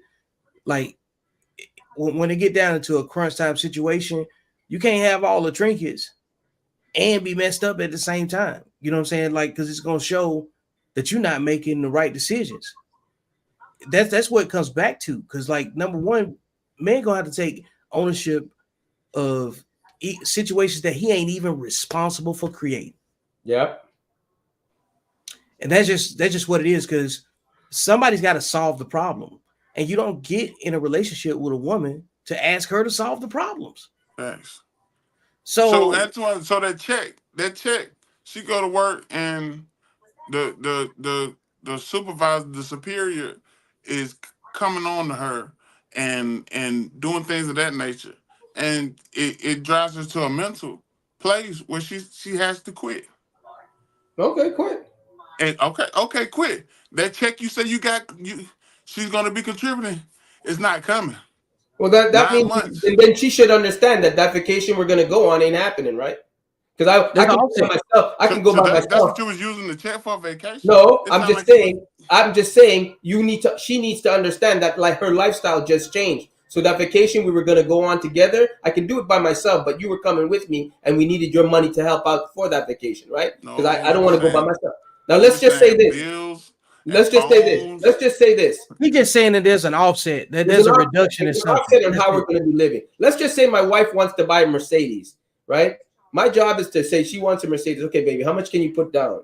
Okay, yeah. And how much can you afford to pay monthly? She's going to say 500. So you need this much more, and then you need this much more deposit in order to get a $500 payment, right? I'm going to kick in and give you that $500 more, right? So now the car's in your name. You're making the payments. Good. When that car if that car, for heaven's sakes, get repoed, I know already in my job as a man, I lost my money already. But I know that it has nothing to affect me because she's the one without a car. Because she's it will affect you, man. Look. How is it gonna affect me? Look, that girl married Antoine, and he got her car. He got her walking now. She's in a lift now. Look. She was in a Benz, and look, Antoine's wife in a lift now, yo. What do you mean? I don't understand. I'm saying when she loses her car, if there's a reduction, he said, if it's a reduction in her quality of life, it's going to impact her in some kind of way. Because of who? Me or herself? Her own actions? Just in general. It's going to come off on you. Why is she going to blame you for it? Because you're the husband. You got that car because I gave you that money to get that car. Now that you can't, you better hustle. You better go out and find a job. And society will look at Antoine. Wait a minute. I don't care about society. What makes you think I care about that? I can trade her in. I could divorce her and trade her in. What, you crazy? That has nothing to do with me. That's you can borrow my car. That's a whole other bill. You can borrow my car. You gonna ask for the prenup? That's a whole other bill. Absolutely. You are not taking half my art. That will never happen. You're not getting my house. That will never happen. She will never be on the deed ever. Gentlemen, you guys have been great and entertaining. I'm getting ready to end the hey, Gino, all right, man. You know, La La Land sometime. Hey, I'm gonna see y'all backstage. To everybody else that supported and commented, we appreciate it. And we'll see you guys next week. Yes, sir. Make sure you subscribe on all platforms and hit the like button and follow. Please leave your feedback in the comments. Make sure you hit up the super chat, leave a donation to support the platform. Yo chick make you mad, my chick make me a sandwich. Yo chick make you mad, my chick make me a sandwich. Go cop the shirt, visit the merch store, shop with Accountable Masculinity, and support the platform. Men have hope.